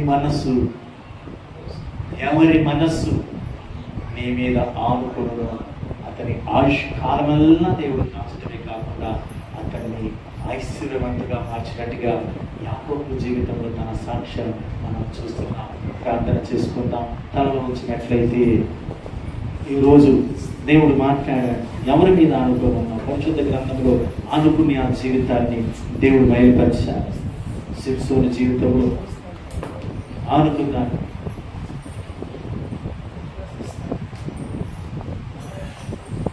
దేవుడి కొరకు ప్రతిష్ఠించబడిన వ్యక్తి, దేవుని కొరకు వైరాగ్యముగా జీవించాల్సిన ఒక వ్యక్తి, దేవుని యొక్క జనులను నడిపించాల్సిన ఒక వ్యక్తి, దేవుడు ఏర్పాటు కలిగిన ఒక వ్యక్తి, ప్రతిష్టత కలిగిన ఒక వ్యక్తి, లోక సంబంధమైన పాప సంబంధమైన కార్యాల్లో ఆనుకుని గుడ్డివాడిగా దుఃఖాకాంతుడుగా మన జీవితాన్ని ముగించుకున్నట్టుగా చూస్తున్నా. రెండోదిగా పౌలు తన జీవితంలో సౌలుగా ఎన్నుకొని దేవుడు ఎన్నో కార్యాలు చేయాలనుకున్నాడు. బాధ్యత ఆఖరికి వీటి మీద ఆడుకునే పరిస్థితి వచ్చింది. యాకోబు తన సాక్ష్యంగా చెప్తున్నాడు, నేను దేవుని వాక్యం మీద ఆనుకున్నాను, ఆయన దండం మీద ఆనుకున్నా, ఆయన చేతి కర్ర మీద ఆనుకున్నా, ఆయనపై విశ్వాసం ఉంచాను, గొప్ప ధనవంతుడుగా నన్ను మార్చాడు. నువ్వు దేని మీద ఆనుకున్నావు? సమర్పించు, దేవునికి సమర్పించు. ప్రభువా, కనులు మూసుకున్నట్లయితే ప్రార్థన చేసుకుందాం. కనులు మూసుకున్నట్లయితే ప్రార్థన చేసుకుందాం.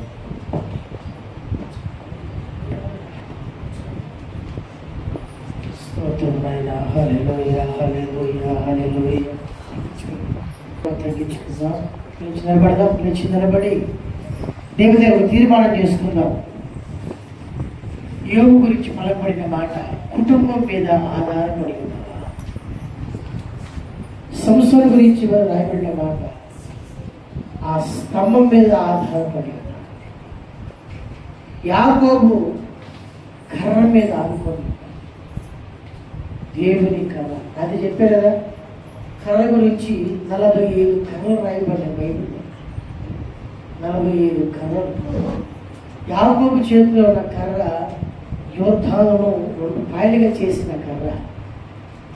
ఆ కర్ర అతని చేతిలో ఉంది. అతని చేతిలో అతను చనిపోయినప్పుడు కూడా ఆ కర్ర మీద ఆనుకోనే చనిపోయాడు. దేవుని మీద ఆనుకోవాలి. హల్లెలూయా. దేవుని మీద ఆనుకోవాలి. దేవుని మీద ఆనుకున్న వ్యక్తి దీవించబడతాడు. 2012లో కేరళ ప్రాంతంలో ఏప్రిల్ నెల 10వ తారీఖు రాత్రి అక్కడ బస్సు ఎక్కిన మంగళూరుకి వచ్చిన, మంగళూరు నుంచి షిమోగాకు వచ్చిన, షిమోగా నుంచి హొస్పెట్కి వచ్చిన. 5 బ్యాగులు, 5 సూట్ కేసులు, నా ఆస్తి, బైకుల్లో బుక్కులు పట్టు, అంతే. హల్లెలూయా. మరి మా నాన్న నాకు ఆ బ్యాగ్లో అకౌంట్ వేయలేదు, సారిగా నా అకౌంట్లో డబ్బులు వేయలేదు. ఆ సంస్థలో నేను నమ్ముకోలేదు. వాక్యం రాయబడింది, యాకోబు దేని మీద అనుకున్నాడంట? కర్ర మీద. చెప్పండి, దేని అనుకున్నాడు?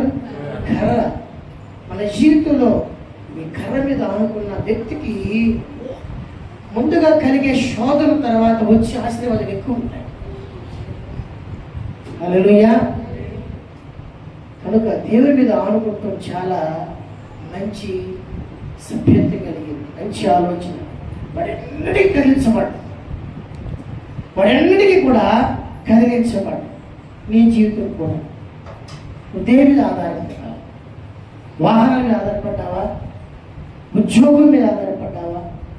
బిజినెస్ మీద ఆధారపడ్డావా? ఒకరోజు నిన్ను వాహనం విడిచిపెడతాను, నీకు చేయిస్తాను, బిజినెస్ ఒకసారి నిన్ను ముంచేస్తుంది. కానీ దేవుని మీద ఆనుకుని నువ్వు చేస్తే అన్నింటిలో కూడా దేవుడు దీవిస్తాడు. హ్యాపీగా అది గ్రహించాడు. అందుకు 32వ అధ్యాయంలో చెప్తున్నాడు, తన కర్రతోటి, కర్ర మాత్రం విడిచిపెట్టి, చనిపోయే ముందు విడిచిపెట్టలేదు, చనిపోక ముందు కూడా విడిచిపెట్ట. 32వ అధ్యాయం చదువుకున్న వాక్యం, తన కర్ర తన చేతిలో, దేవుని మాట, దేవుని వచనం చేతిలో ఉంటే ఎక్కడికెళ్ళా చేయమే, ఎక్కడికెళ్ళా ఈ సహాయం జరుగుతుంది. దేవుని వాక్యాన్ని ఎవ్వరు కూడా బంధించలేరు. దేవుని వాక్యం ఎక్కడికైనా దూరి సహాయం చేస్తుంది. హల్లెలూయా.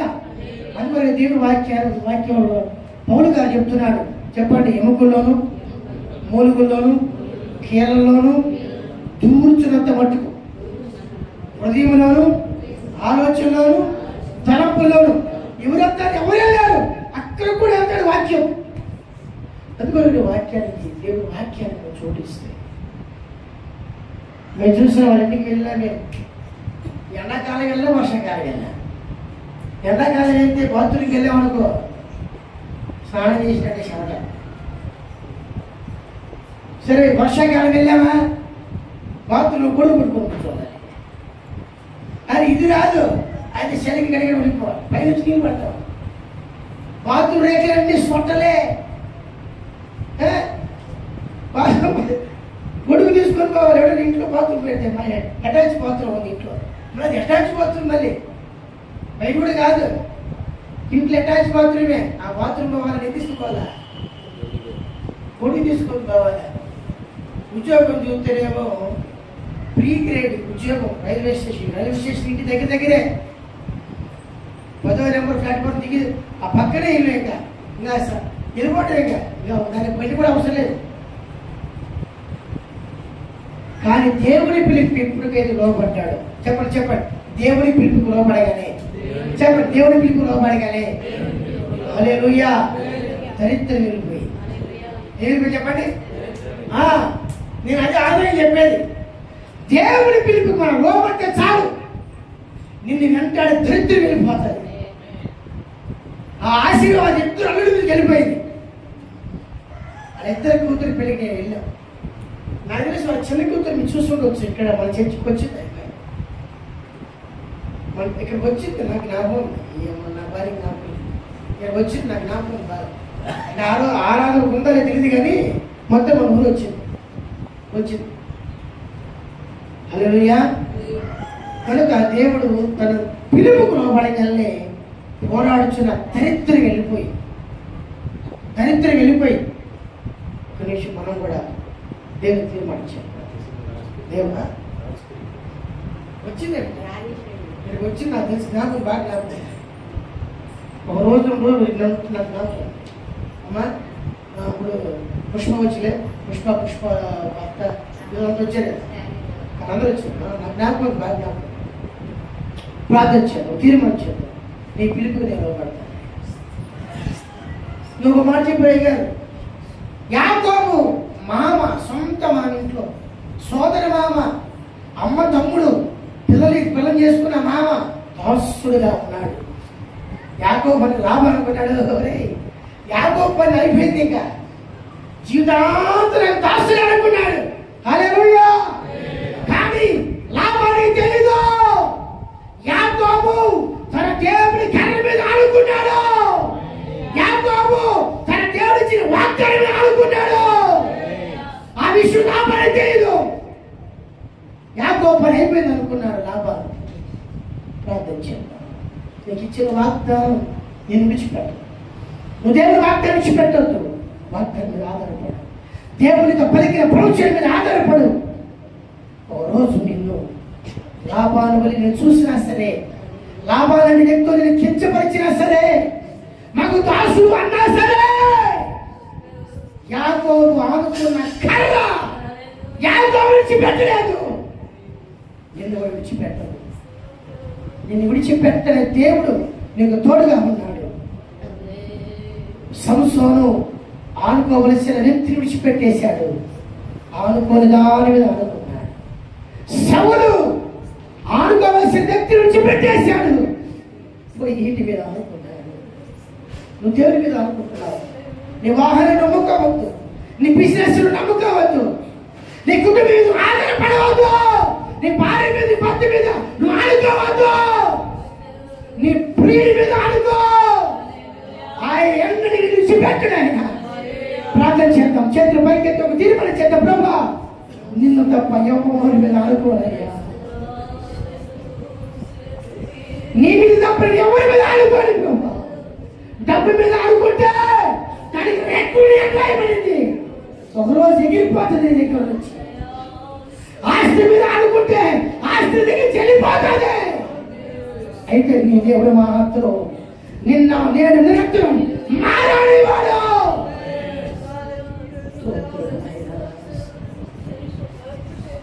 ప్రైసలయ్యా ನನ್ನ ಪ್ರಿಯ ಯೇಸುವೇ ನೀನೆಷ್ಟೋ ಸುಂದರ ಬಂಗಾರ ನನ್ನ ಬಾಳ ನನ್ನ ಪ್ರಿಯ ಯೇಸುವೇ ನೀನೆಷ್ಟೋ ಸುಂದರ ಬಾಳ ಬಂಗಾರ ನನ್ನ ಬಾಳ ಬಂಗಾರ ನೀನಿರುವೆ ನನಗೆ ಭಯವೂ ಇಲ್ಲ ನೀನಿರುವೆ ನನಗೆ ಸೋಲು ಇಲ್ಲ ನೀನಿರುವೆ ನನಗೆ ಭಯವೂ ಇಲ್ಲ ನೀನಿರುವೆ ನನಗೆ ಸೋಲು ಇಲ್ಲ ನನ್ನ ಪ್ರಿಯ ಯೇಸುವೇ ನೀನೆಷ್ಟೋ ಸುಂದರ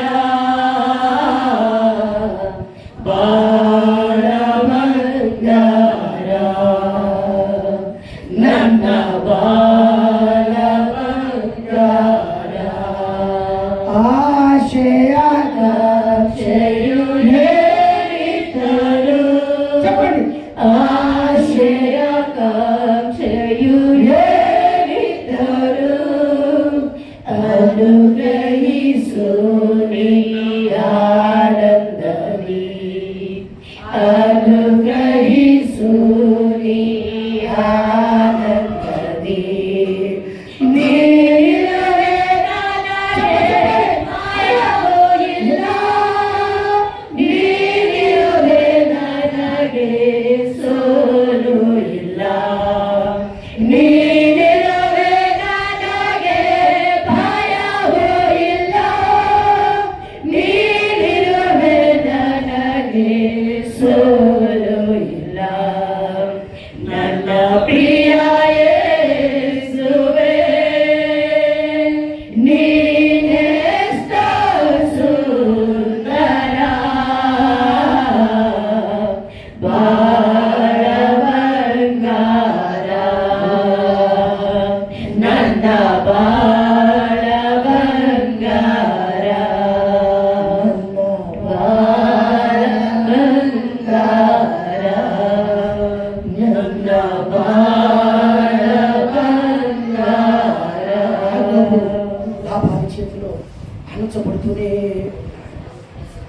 లాభానికి తెలియదు యాకోబు గురించి లాభానికి తెలియదు యాకోబు దేవుని గురించి లాభానికి తెలియదు వాగ్దానం చేసి యాకోబు దేవుని గురించి యాకోబు లాభానికి తెలియదు యాకోబుకు ప్రత్యక్షత ఉన్నదని లాభానికి తెలియదు వాగ్దానం చేసిన దేవుడు ఉన్నాడని.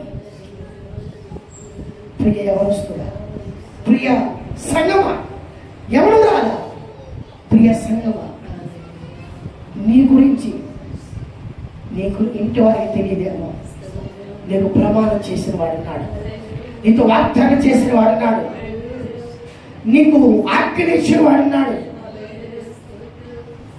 నీతో మాట్లాడి వాడున్నాడు